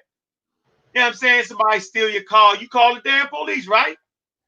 Come on, man. So, all right, police ain't all bad. They do serve a daggone purpose in the community. Clean your community up, and you ain't got to worry about the police, though. How about to do that first? And then we can deal with the rest of the issues. I do agree with you with um I do agree with you with our people becoming the law in our own communities, though. Why not? Huh? That's a good thing. Yes, I do agree with that. I do agree with that because the community that I was raised in before moving to Atlanta and everything, most of the people, a lot of, not gonna say most, but a lot of people in my community, in offices and working in our community, and a lot of the people also ran for like city positions in the city, different positions within our city, you know, so that they can work in our city and help put our city together and so forth, you know. So I do think that is a good idea to a certain extent until they become targets because of the fuck the police, you know, movement thing going on, you know. But I do think it's a good idea for them to be officials in our cities, you know, and because they help, they actually help the community, our people. Of course. Well, I've seen it well, let me speak for where I grew up at. I've actually seen it in my area where I grew up at. You know what I mean? That it actually worked and it helped. And it cleaned up certain areas and so forth. You know what I mean? And the officers that grew up in my neighborhood actually were more respected than the other into our, so they had more respect and so forth. So yeah, I actually seen that. I seen how it worked. I seen how both situations work, and I had actually family members that were officers. You know what I mean? So I seen how it worked from outsiders coming in and from the people that actually were in and stayed in within the hood. You know what I mean? Yeah. So I've seen that. So it does have its benefits. It has a lot of benefits to it actually. Yeah, nobody actually allows someone else to police their community. I was raised in the Jewish community, right? And they police their own community, man. They had the JC, they had the Jewish Community Center, and they had the Jewish Watch where they would drive around in cars and police the block. It wasn't no damn police. You know what I'm saying? They shine a damn light on us and all that shit. Knock on your door, tell your parents. You feel me? You ain't even get a chance to call the police yet. Now in that same situation as being out there smoking weed or something, right? Then turns you, now you can call the police and the police run up on you, it may check you, shoot at you. That's a whole different dynamic now. Take care of your community first before you ask somebody else to take your community. Take your own trash out first before you mad at somebody when you don't like the way they taking out your trash. Let me say it again. Take the own trash out of your community, right? Before you complain about the way somebody taking the trash out your damn community. Do that. You know what I'm saying? Let me tell you.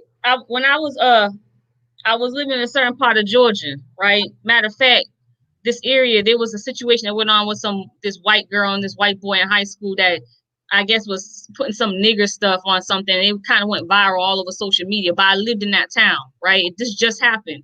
And I lived in a town called Villa Rica. I know this.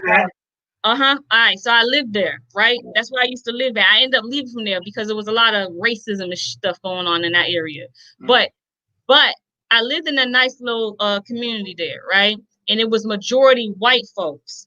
And those people literally they created their own app where they police their whole entire, got on the app so I could see what the hell they was talking about. And these people were monitoring everything. The police was hardly in our neighborhood because they handled everything. So police didn't even come into their neighborhood. We lived in the subdivision.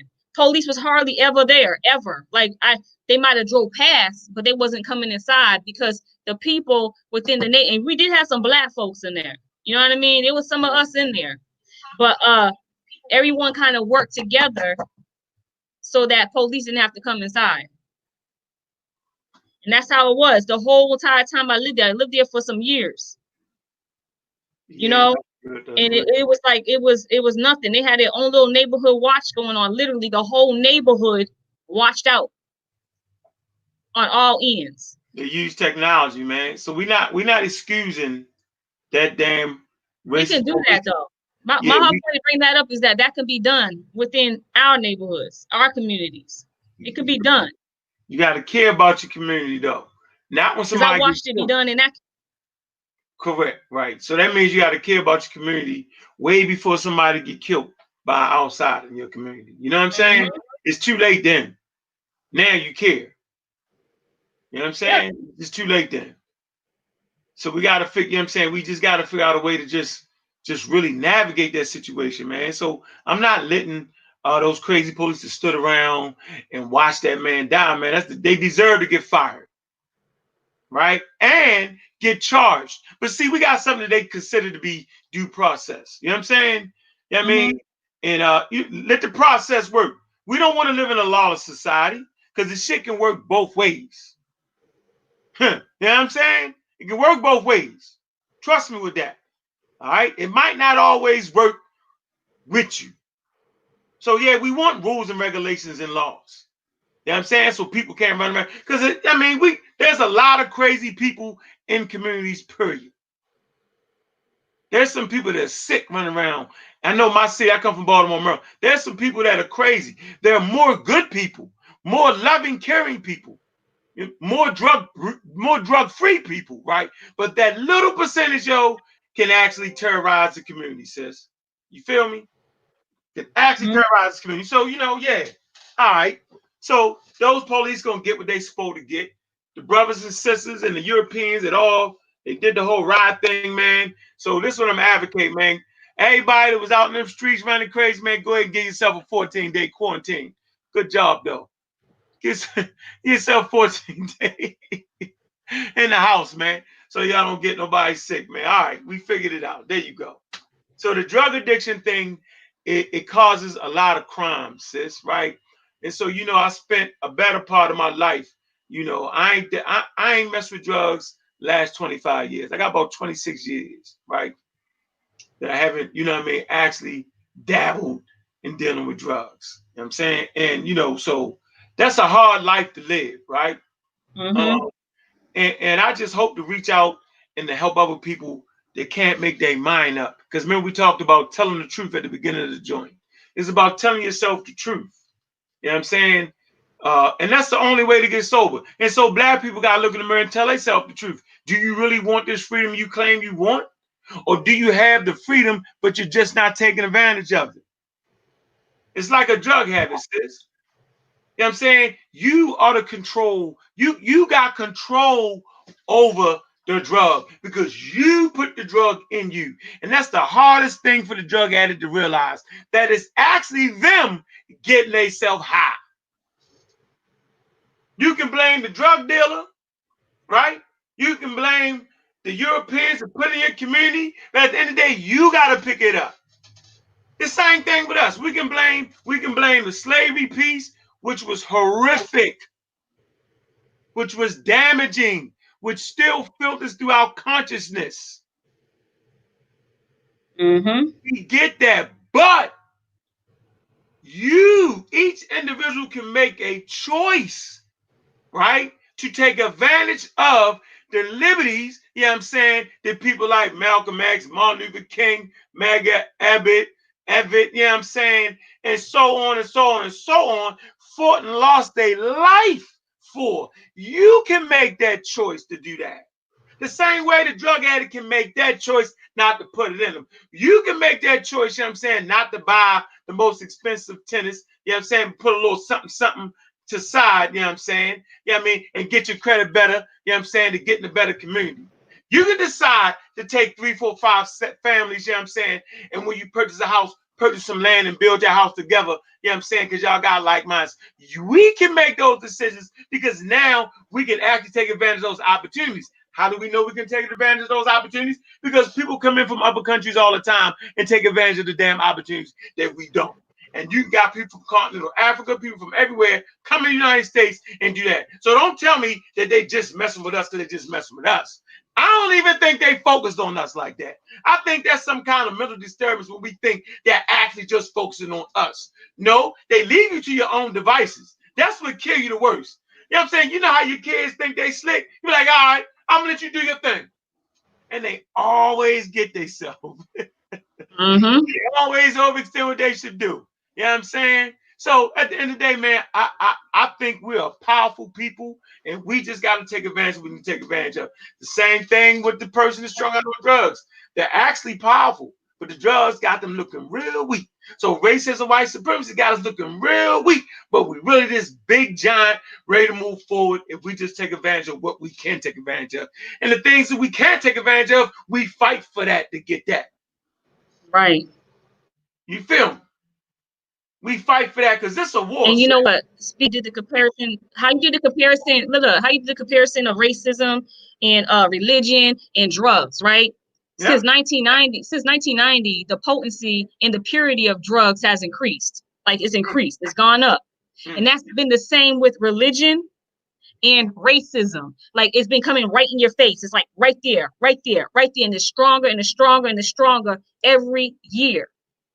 The stronger the drugs get, the stronger the religion, the brainwashing gets of the religion, the stronger the racism is getting right there, right in your face. Every year it's getting stronger and stronger and stronger. Every year. Every year. And I had told you when it came to that drug thing, like I was really, really into that part. You know what I mean? Because of certain situations that happened in my family and so forth. And I've studied so much on drug use. You know what I mean? And that comparison, it comes to racism and religion and drug use. It's so on point and it's so deep. And it's the truth. The stronger one gets, the stronger the others get. Because it's all mind. It's all messing with people's minds, man. All of it. It's in your mind, yo. All of it. Like that. All of it. And then the racism from the white folks onto us is what I'm talking about. That right there, like you said, we are strong people. But it takes this though. We have to use our minds in order to combat that shit. But if we ain't using our minds, then it's just gonna be a constant battle. You know, a constant battle, and we ain't finna win no war because we're gonna be constantly at battle with these folks. Oh man, yeah, we're in straight battle, yo. We're in how they say we're in the battle. It's hard for a lot of our, yes, it's hard for people to use their minds when their minds are polluted. They can't use their right mind. Yeah, that's the fight, though, ain't it, sis? Yes, it is. It is. You can't use your mind if your mind's polluted. Yeah, that's the fight. And then you was talking about music. People, some of the kids don't even be on drugs, but they act like they are because the music's polluting their minds. Like it's just craziness.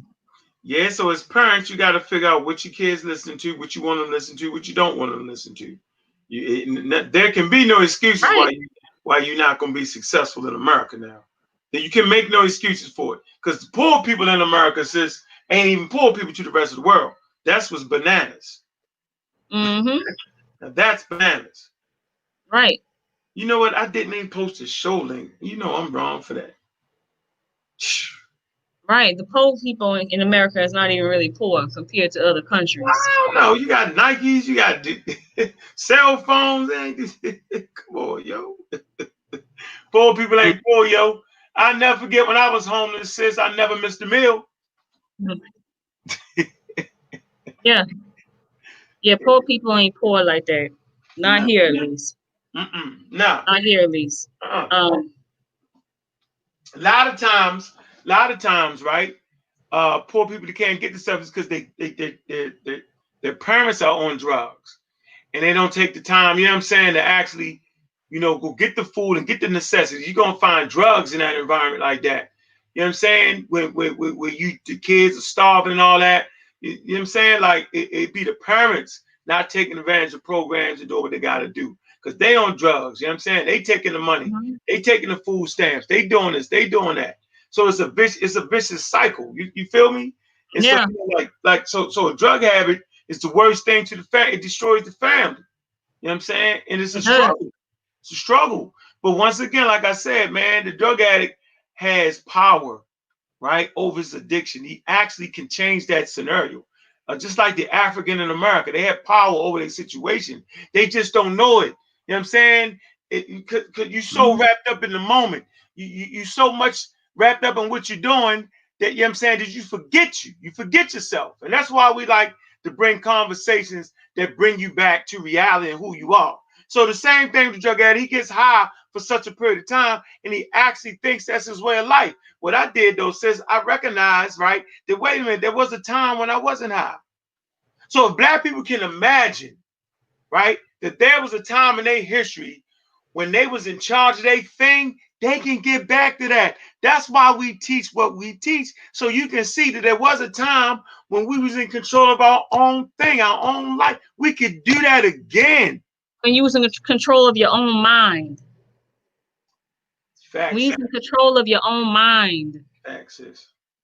Yes, there was a time. Facts, sis. It's an absolute Sure fact. was. I think I made a post about that. I think that was part of my morning post. I make daily inspirational posts. I think that was part of my post this morning about your mind, using your own mind, having control.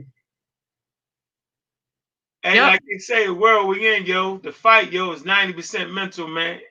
And it's 10% mental. physical. Yeah. Well, it's definitely mental. It's a mental thing.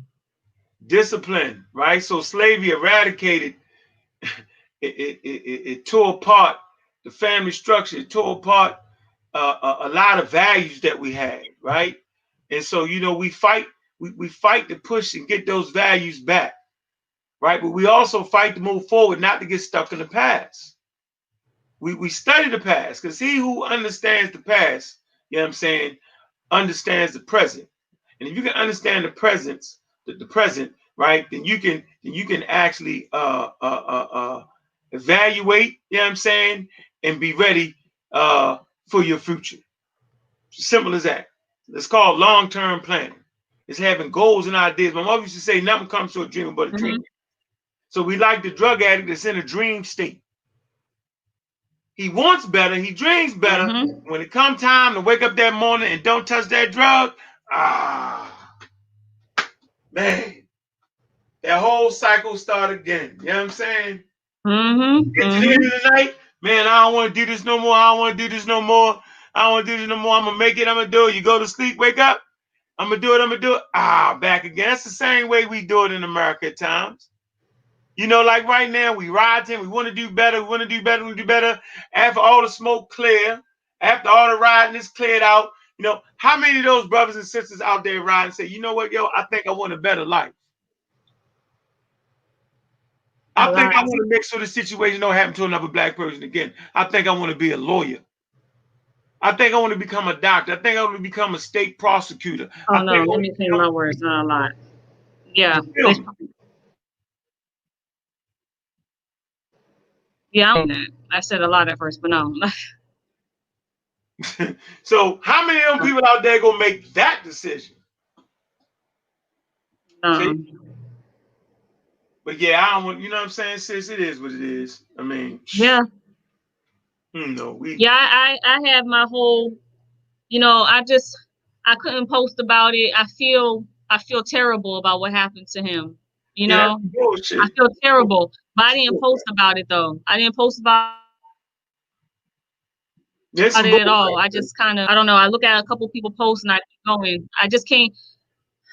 It comes a time where, with me, I'm just tired of talking about the same thing over and over and over again. I really am. Yeah, it's like we're on a wheel, right? Running around in circles. Yeah, I'm about tired of talking about the same thing when it comes to this. Like, it's the easy. We can't do the easy way. The easy way ain't working, yo. To go outside, holler, scream, tear up a police car, tear up a police station. That's easy to do. It takes no thinking at all. So you already know it's not gonna be very effective. And then in the middle of a pandemic, man, is a little bit, it's crazy. It's a little bit too much. It's a little bit too much, man. Value that brother's life by taking the time, you know what I'm saying, to build your communities, man. That's how y'all can prove that y'all value the life of that African that lost his life by the hands of racism, white supremacy, man. If you truly value that brother's life, man, after you finish rioting, after we finish talking crazy, yo, we'll all dedicate ourselves to doing something better that's going to help our community grow stronger. You feel me? And I do my part. My part is eradicate the pseudoisms in our community that actually blocks us from building strong, functional communities based off of learning things that can actually help you function in the world, to build a community, to build a family. You know what I'm saying? This is what we dedicated to, giving people real, accurate information. It's just that simple. And no, we don't know everything. But what we do know is that science is undefeated. Only science can defeat science. So I'm going to always be on my A game with that. Simple as that.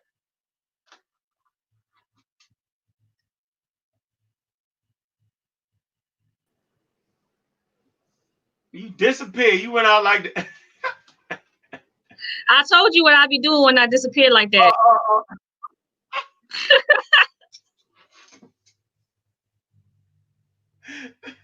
Boy, I tell you, bro, the marvels of modern medicine, boy. That's all I'm gonna say.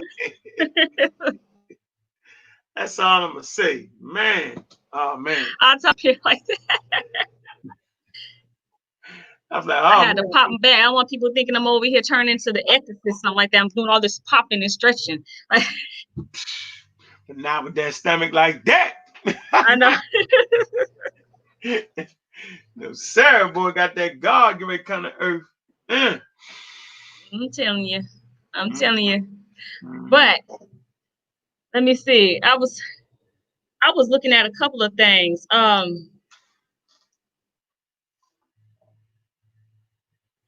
Let's get on this drug author comparison. It was something else I was looking at. I mean, I've always known this though, when it came to the access of drugs. You know what I mean? Yeah. But it's crazy to me. It's crazy to me how our community is always highlighted. I'm talking about the Black communities across the world, not just America, just the world, period. Are always highlighted for the heavy drug users, drug abusers, and so forth. When in all actuality, it's the richer and wealthier communities that are the heavier drug users and drug abusers. Yes, yeah. Those are factual demographics. Yeah. That is them. Yeah, it's not. Yeah, we don't. The majority of Black people don't use drugs. You're right. It's not us at all. Yeah, that's a fact. The majority of Black people don't use drugs. They don't. They don't. They don't at all. And they sure like paint it like that though. And they even paint it like homeless people are like some. Yeah, they have a whole war on drug addicts, and that's not true either. It's just not true. Yeah, they got a whole war on drugs. You know what I'm saying? Like, dude, that was attacking the Black community all the way. Yo, the majority of the Black community don't even use drugs, and you waging war on us. So everybody's looked at as a drug dealer, pull over, get out. Like, we need to change that type of stuff, man. Right. Like, rioting ain't gonna change that. We got to put in legislation. We got to do all of that. We got to use all our tools to fight this war, because this is a long war. It is. It is. It is. And we haven't even won not one battle yet. No, I think we got a battle. And we're going to discuss this still on Huh? What battle? We ain't won. We haven't won since the 1990s, or the 80s, should we say? With the whole, the drugs being pushed into our community with the guns and everything. We haven't been able to win nothing. Since Martin, and then we haven't really necessarily, Nah, it hasn't. Yeah. We haven't been able to actually come on the. You know why? On the top. You know why? Because we don't know what to ask for. We got everything we wanted. We wanted to shop in the same place white people shop. We wanted to go to the same schools. We wanted to be able to do everything they could do. And once you got that, like, you be like, shit, I'm chilling. Then they get complacent. Right there. Until one of our babies, you know what I'm saying, get shot. And no matter how old you are, you somebody baby. You know what I'm saying? To one of them get shot, and then you run out, want to tear this motherfucker up. But the real deal is is to tear it up before something happens. You know what I'm saying? That's the real deal. And I mean tear it up mentally. You know what I mean? Socially, economically. You know what I'm saying? Destroy Realize and at any moment this can happen, huh? rebuild. Destroy and I said destroy and rebuild. That's what our people should have been doing. Destroy and rebuilding. And it doesn't have to be, like you said, physically. It's a mental thing, economically. Destroy and rebuild. Yeah, you're gonna know when you're gonna know when it's time to fight. But as long as you can get your hands on some good food, some good real estate, some good weed, nice car, good job. They'll be fine just like that. They're just gonna be fine. You ain't all that revolution talk is for the people in the back pages of the conscious community. They like the Japanese soldier on an island of Hiroshima some daggone way and shooting at the shooting at the tourists as they walk by because they think the war's still going on in that way. Yeah, nah, it ain't that's over with. That way is over with, man. We got opportunity in front of us, man. And I just hate to see a whole generation throw it away with drug abuse and misinformation, because that's what's happening. We're getting ravished by misinformation that has been weaponized, man. And it's a terrible thing. Right. It's a terrible thing. Right. Conspiracy theory. What's your reason for not getting a higher education? You're going to have to go to school for something. It don't got to be college, but you could go to be an electrician. You know what I'm saying? A carpenter. You feel me? There are a lot of other things to do. There's a lot of things to do. Trash collector making $40,000 a year. I mean, you know what I'm saying? Like, it's better than getting on the corner hustling, putting your life on the line. My damn life is on the line every fucking day. I know what it's like. I know what the gunpowder smell like when it hits you. You know what I'm saying? I know what it's like to look at a nigga get shot up and die. I know what it's like. I know what it's like to be locked up in and out of jail, missing your birthday. I can't recall Christmas, birthdays, because my birthday is in February. You got Thanksgiving, Christmas, and my birthdays, yo. For years, I missed them being in and out of jail. For years. Being away from the family, for you being in and out of drug rehabs for years. Federal drug rehabs. Man, come on, man. Like, really, like crazy. You know, then the system is crazy, yo. They put you on $100,000 bail. You bail up, you know what I'm saying? They still let you come home. You going to a rehab. God dang. I just put up 100,000. I can't come home. I mean, all of that. Like, I mean, then ravaging your community with drugs. Like, come on, man. Like, come on. You know, literally. So I done been through that, man. I don't like to glorify that life. Shit crazy. End up a couple ways. You know, I said locked up in jail or in prison. And I just was one of the lucky ones. But goddamn, I've been shot up though a few times. I know what that's like. You know what I'm saying? I seen life fall right in front of me. I know what that's like. I seen brothers OD. I know what that's like. You know what I'm saying? I know what that's like. I feel it. I know what it's like to actually participate in continuing families being addicted and not being able to take care of their home. I know what it's like to be in the crack house and selling the parents to drugs, you know what I'm saying? And I'm just wanting the money. They ain't doing the right thing. You know what I'm saying? Like, I know what that's like, man. I know what it's like. Like, I know what it's like. Man, yeah. I know what it's like. I mean, and this shit ain't cool. And I know what it's like to be sitting around and being on top, right? I know what it's like for your family knowing that's what you're doing. You know what I'm saying? That's what I'm trying to get everybody to know. We can change this, man. We actually got the power to change this thing we're going through. You know what I'm saying? We got to stop focusing on white people so much. Maybe we need to focus on ourselves, man, because sometimes, you know, like if you keep getting in bad relationships, at a certain point, you got to ask yourself, like, okay, why am I attracting this? Facts. What kind of energy as a people are we putting out in America? Why they think they can just do that? You know what I'm saying? Why they think that? What energy is we promoting to make them think that they can do that every time you turn around? You know what I'm saying? Certain point, you're going to have to look at yourself, people. At a certain point. I don't know. That's why I'm saying at a certain point, a drug addict got to look at his damn self. They see us as the weaker link. That's why they keep doing that. Why do we promote ourselves? Because we're not the weakest link, yo. Yep. We're not the weakest link And in America. they seen this as that because off the way that we move. Like you were saying, the way that we move, like you were saying with the cars, they get content as long as they got good food around them and all this. They see us as weak because of that. They see that they can open up a Nike store during the middle of a pandemic and a whole bunch of black folks will run to the Nike store to go get the Jordans. They see that. You know what I mean? They see that a lot of our people are just weak mentally. And that's why they move like that, because they see how our people are moving.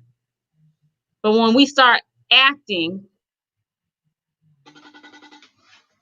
or strong-minded, then they won't move that way. Yeah, they know human beings are weak-minded, period, and they take advantage of that. They know that. Mm-hmm. That's what it's all about. They just moving off of the way we move. Simple as that. Yeah, you hit it right in the nose, yo. Simple as that. Like, but as soon as our people get a little bit more stronger, it's gonna be another story with these white folks. Yeah, we start moving a little bit different. We gotta move a little bit different, yo. We gotta actually show that we care about ourselves enough to not allow the same thing to happen over and over again. That's gonna take some work, some organization. It's gonna take that. You know what I did earlier today? I had another guest on the show, right? He was a rapper. He was a rapper. And I did a flash thing with him, right? I had him freestyling to Mobb Deep's beat, Quiet Storm. And this was the first two words that I showed him. I showed him this word.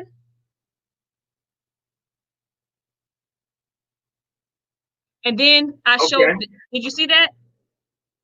I showed him that word, and then I showed him this word. Moving what? Silence. Okay. That's a problem with our people. They talk too damn much. Facts. They talk too much. This is why them white folks know what the hell we got going on. Because we ain't moving right. Talk too much. We talk too much. We never shut up. Yes, like that song goes. Exactly. Talk too damn much. Oh man. That's why I don't even post nothing on social media like that no more when it comes to that. People talk too damn much. Like, just shut up and make some moves. Yeah, make some moves, yo. Make some moves, yo. Mm-hmm. Make some moves. Gotta keep it moving. Where we at, sis? We don't want to go too long. We over the yeah. Yeah, we've been talking, chopping it up 2 hours and 2 minutes, y'all. Oh, and we've been having some straight, like, the people just been viewing the whole time. Like, shout out to all y'all. Sean P, you crazy, man. I should have put the link out early, man. So who is this? All the brothers and sisters can come. Sean P. You see that? That's a Mossy Clan warrior, man. Mossy Clan warrior, man. Hey. Posse Co-Song Research Team, man. Mossy, man, got that book coming out, man. Hey, make sure y'all support that. I see you in these comments. Huh? You got a book coming out. You got a book coming out, yep. The Mossy. Jermaine Scott. Put that in there, Sean. Put that link in there, yo. Throw that link in there. Hold on.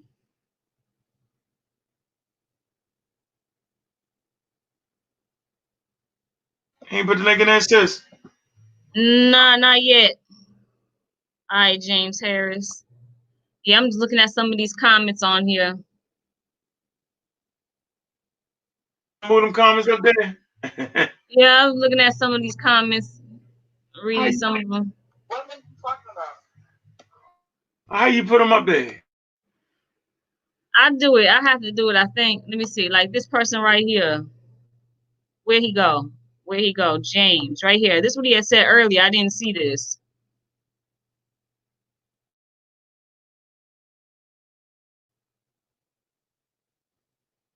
Yeah.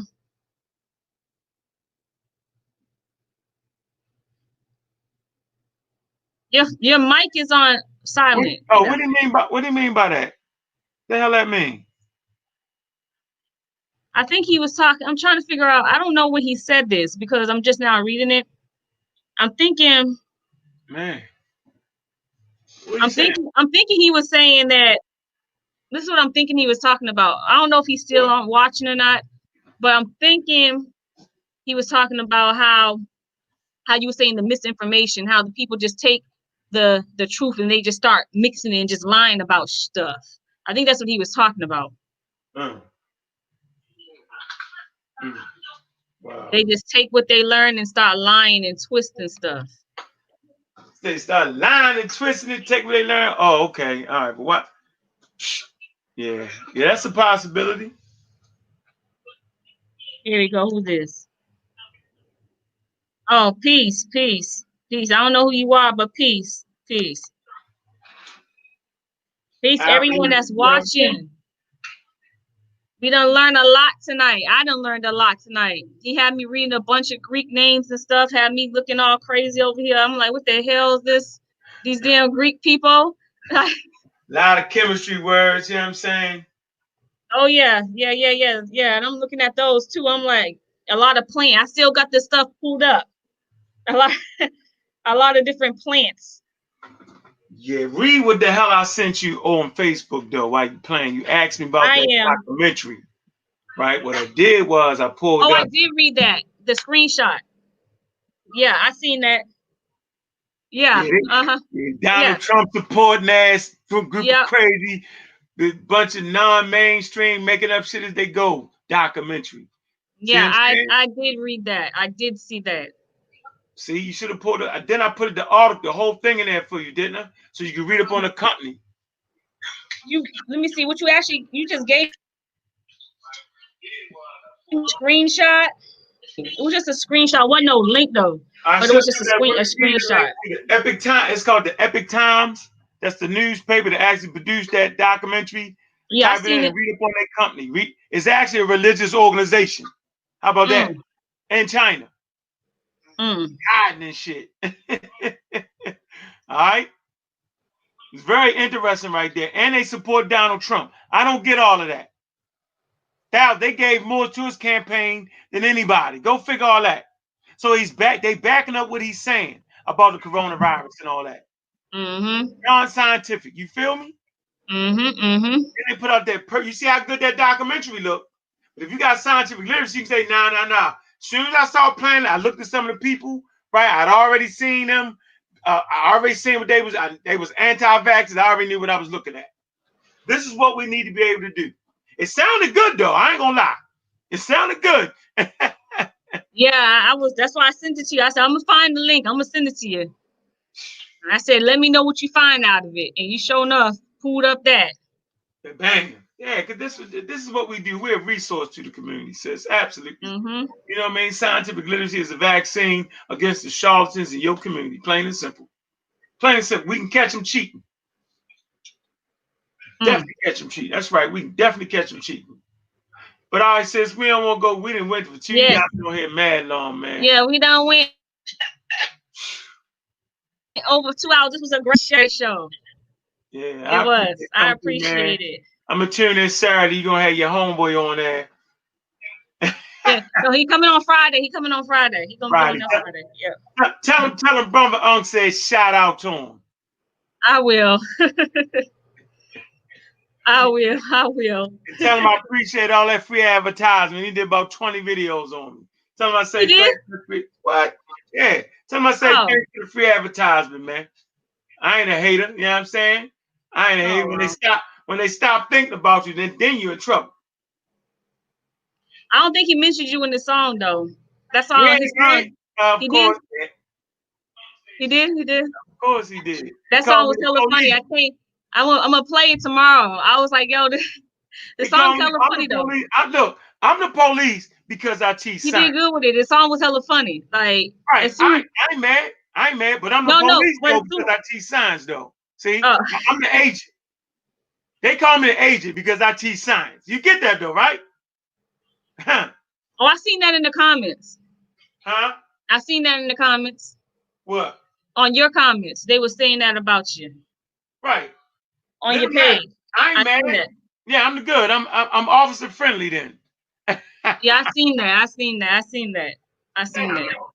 I'm the police. Because I teach science to the community, and they teach hogbly wash. You know what I'm saying? Goobly gosh. Nothing that you can actually use. You know what I'm saying? Nothing you can actually turn your life around with. You know what I'm saying? Then that's cool. But if you teach something serious, something that's been tested and proven in Africa and in the whole world, you teach that, then you become the agent. I know. Yeah, I know. Yeah, I seen that today in your comments. I just kind of I just went past it. I'm the police because I'm teaching. That's crazy to me. You know, like shout Yeah, out that, to Dr. Oyama, man. Man, y'all go ahead and purchase mail tracks, man. Make sure y'all support me on the Real Black Atheist channel on fire, right? Support the pseudo killers. You can type in your search engine. Support the Mossy Clan Warriors. Yeah, I mean, y'all know I'm a Raw Squad official, man. Google all these names, man. It's gonna get you the real information, man. yeah, that Also mail go to check my go hard. everywhere, right? If you're in Lithonia, you know, I got the Black Dot Bookstore and Cultural Center. All right, you know what I mean? Like, so is this what we do around here? We, you know, let me see. Yeah. Abs you wear, that's what we do. It's the shoe box. I ain't got no shoes, man. I got some shoes, man. Let me see. Where the shoes at? Right, where the sneakers? I got all kinds of shoes, man. I just gotta get to them, sis. Let me see. What I got right here? How much they going for? Huh? How much they going for? Oh, these probably going for 50 right here. What's the inside? The inside soft? What they like? Yeah, these soft, these comfortable right here. Are they lightweight? Yeah, They look right. Yeah, they lightweight. Yep. They look lightweight. Yeah, they lightweight. Yeah, they. Let me see what else I got right here. Hold on. They're not $175. They're not $275. They're only $50. Yeah, somebody lied and said that, man. Niggas be saying they just be hating you. I don't be mad though. I ain't mad, yo. I ain't mad, yo. If they ain't hate me, I ain't doing something good enough. I got all kind of shit right here. Yeah, those sneakers are affordable. I got, and if they not, niggas buy Nikes all day long at top notch dollars. That's what I'm saying. That's why I'm saying those sneakers are affordable. So there shouldn't be no reason why they can't go out and support and buy those sneakers when they're spending $300 on a pair of sneakers. Right, I don't want to be hearing that shit from black people. Man. All of a sudden, mine's got to be affordable. They don't say shit to Nike. They just go buy it. Go get their kids Nikes, but I got to get out of here with that. Bunch of nonsense. Bunch of crap. Get out of here. Yeah, I ain't in the haters. They ain't going to support anyway. Shout out to everybody support my store, Abjuwear. ABDJUWEAR. Yeah, that's dope. Mm-hmm. All right, now let's end this. Yeah. Yes, this was a great session. Great. I loved it. And to think I was about to do some schoolwork. Shalawam. That's my man, the mighty Hebrew. Shalawam. You be like, what? Yo had a hat on his head, yo. He had a crazy turban on his head. Shalawam. I be like, yo, you is funny, yo. He was, you know what? He was a very, I know he was a very nice guy. I'll say that. But I did have to ask him what he was saying a couple times because I don't understand. I didn't understand. He's dope. He just made everything he said to you. He made it up, yo. Oh, stop it! You know, daggone well want nobody running around Israel with that hat he got on, yo. You know, come on, man. Oh, you know, good. I don't know. African edict. I've been beating them up for the last 15 years, yo. African edict. I don't know anything Israelite, right? Nah, he's a whole never, yo. Listen, you gotta get me and him on. Nah, don't get us on here together, yo. We're gonna be bugging. We had fun though. Let me tell you, he was dropping some knowledge as far as the antediluvian history. The what? Stop it. The antediluvian history. He was. Hold on. The what? The antediluvian history. What? Diluvian? Is that a time period? Look it up right now. Hold on. I'm gonna show you. Hold on. Nah, hold on. Before we run out of here, what is it? Spell it. Stop it. Okay. Diluvian, DULVI. I said, all right. Yep. All right, let me see what he's talking about. Antediluvian, or belonging to a time before the biblical flood. Come on, yo. He was talking about some stuff happened 300,000 years ago. I believe. Listen. Around here we practice scientific literacy, right? At 300,000 years, you barely got Homo sapiens sapiens. I'm not even listening to him. How the hell do we got humans doing shit before humans, sis?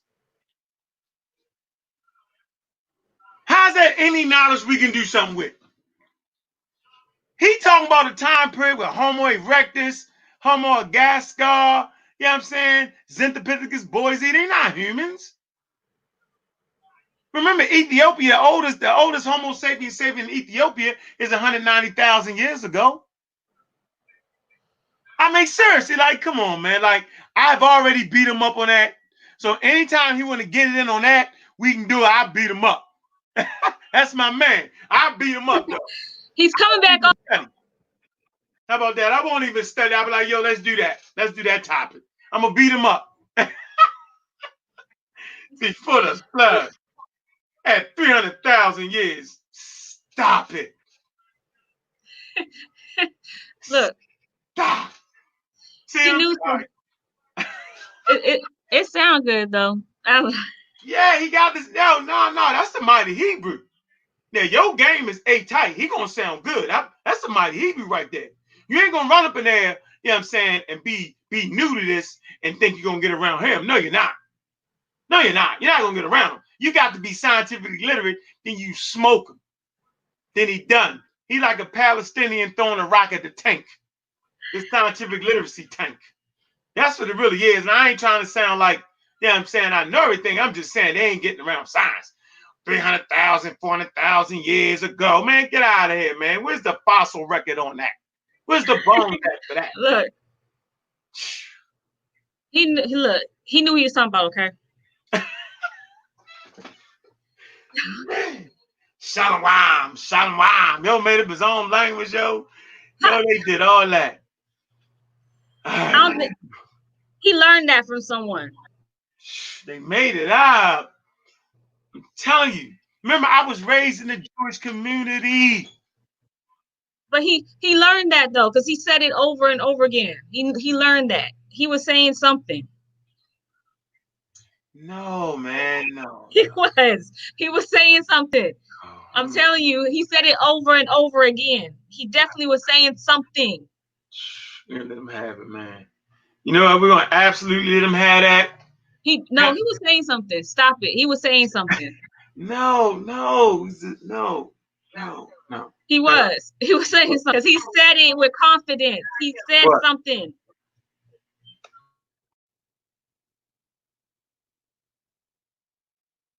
I'm serious.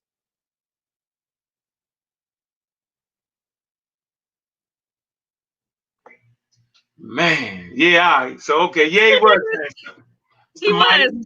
It's the mighty Hebrew, yo. Your game is tight. Yeah, he just can't get around. You know, he can't. Bring him on and say, Unc, want to have a conversation. No, he was. He would say, I thought it was pretty funny. Say, Unc said, let's come on there and talk about the pre-flood, yo. See if we can match him up with some archaeology, some paleontology. You know what I'm saying? He has a PowerPoint, though. He got a PowerPoint. He's gonna come back on with a PowerPoint. He has his facts. Okay. All right. I'm gonna wait till you do the PowerPoint and I'm gonna kill it. I'm gonna finish it off. All right. Antediluvian. The time before Noah's Ark flood. That's crazy. It say of belonging to the time before the biblical flood. Man, they got a whole Wikipedia article on that. Oh man. Yeah. Oh man. They do. They do. That's why I let them talk about it. Because I seen it. I said, okay, well, fine. Like, oh man.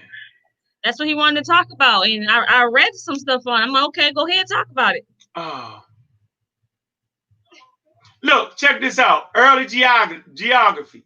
It say early scientific attempts at reconstructing the history of the earth were founded on the biblical narrative. You know they was in trouble. And thus used the term antediluvian to refer to a period understood to be essentially similar to the biblical one. Early scientific interpretation of the biblical narrative divided the antediluvian into two sub-periods based off of 6 days of creation. Right, man, they don't do that no more, yo. He's still trying to do it. Oh my. So you want to talk to him about the pre-flood? I'll bring y'all both on. Oh because my. he said he want to come back on. So if you want to come back on and talk to him about before the pre-flood, then oh my, he can't even get past the Wikipedia article. Oh my. They don't even do it no more, yo. He's still doing something they don't even do no more. Man. Oh man. Wow. Oh man, he really did that, yo. Oh man. Oh wow, yo. Diluvian monsters. Yeah, he can't. Come on, man. Look. All right, sis, man. I'm gonna tell him what you said. You tell him I got him. Tell him he know better. He know me. He know me. Dog killer. He know me. he done destroyed a lot of people in debates, he said. So what? That's what he said. Ask him if he ever destroyed me. I didn't ask him about you. He just told me everybody he destroyed. So he gonna make me go get that blog talk show where he brought his community on that blog talk show. We obliterated him. I'm gonna post that on YouTube if he talked too much. I mean, you know what? I guess you know what it is. What? I didn't know much about this antediluvian thing, so it all sound good. You know what I mean? It did. But you know it wasn't no Noah flood. It wasn't no global flood though, yo. I knew all that. But everything else he was talking about. If it was a global flood, yo, would have been the canopy would have closed in it couldn't have did it. Couldn't have did it. Like, there's never no evidence of a global flood. Like, come on, yo, like that's just bananas. Then the olive branch popped up and the bird landed on it and brought it back to Noah.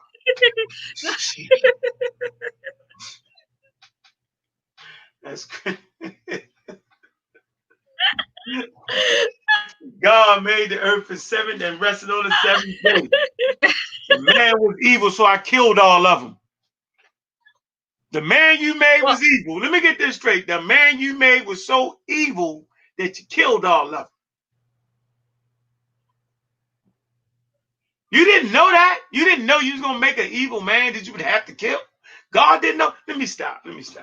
Well, he said he didn't. He did say he doesn't believe in that. So I'm not sure. But I don't know. He said he didn't believe in it, but he does believe in the Most High. I'm not sure really I didn't really understand that part, but he doesn't. He's gonna say El Elyon. That's what he's gonna try. Man, whatever. Anyway, we'll get that conversation. That's probably what he said. You know, I really can't remember because he was kind of in and out. He was in a really bad reception area at the time. At the hospital. His wife had a baby. The wife had a baby, right? So he was in a bad reception area, so he was in and out. So there was some things I couldn't catch on to what he was saying. And then his volume was very, very, very low, and it was just kind of a little, distorted. That's why he wanted to come back on for the PowerPoint. And I said, sure. But he probably did say that that's who it was, Elyon, whatever his name is. The Most High. That's the word for the Most High. El Elyon. Yeah, Elyon. Mm-hmm. Yep. Because he does not believe in the in what it was saying in the Bible per se. Like he was like, no. Mm-mm. Yeah, he ain't saying anything, man. We sit back and laugh at him, yo. It's good. All right, sis, let's get up out of here. I see you sipping on some tea. No, I'm actually my smoothie I made. Oh, okay. How'd you do that in the middle of the show? When you blinked out? Oh, wow. No, this is my smoothie I made. But yeah, drinking my smoothie. Mm. After this, I'm finna do some studying right quick. I got a lot of studying to do now. So I'm gonna do some studying, get on my schoolwork, all that stuff like that. All right, so appreciate you coming through. I'm be checking out all my enemies work. Just scholarly enemies, you know what I mean? No real thing. You know what I'm saying? I mean, I just appreciate the opportunity as always, though, sis. Yeah, it was great having you on. We really chopped it up for 2.5 hours. I know. Man. I see you at Infedition. You gotta get Professor James Smalls on here. Oh yeah, I know. I do. Okay, get him on there. I do. And Dr. Mayat just had him on her podcast, I believe. Mm-hmm. Yep. Yep. I do. Yeah. All right, I'm out of here, sis. Peace, y'all. See y'all later Friday, Dr. Inky. Peace. Say Dr. Inky. Dr. Minister Inky. Whatever, right? Yo. She need to prove that. I want to see that. I want to see that 8-year degree. I ain't trying to hear that. He said he's a doctor. Whatever. He's a doctor. Which doctor? All right, let me stop. He is. Until it's proven otherwise, he's a doctor. Can't say that. What? Doctor, that's Minister Inky. He's not a doctor. I don't care how mad he get, he's not going for it. He said he has his degree in medicine. Whatever. What? Crack medicine? What kind of medicine would that be? No, he went to school. What? What? He did. He said it. What silliness is that? Let me go back and watch that interview. Let me go back and watch that and note. He said it in the very beginning. Duly note that. I'm gonna write that down. I'm looking for your dissertation. You're supposed to have a dissertation when you have a doctor's degree. We want to read that. He said he's a doctor. Yeah, he went to school. That dissertation. Right. Like we can pull up Dr. Oyamayat's dissertation. All right. We're gonna do that. We'll see. That'll earn me about 20 more videos from him. He might really be one. He said he is. Sheesh. Really? Are you serious? He might. You don't know. Are you serious? A doctor in what? I didn't ask him that. Naturopathy?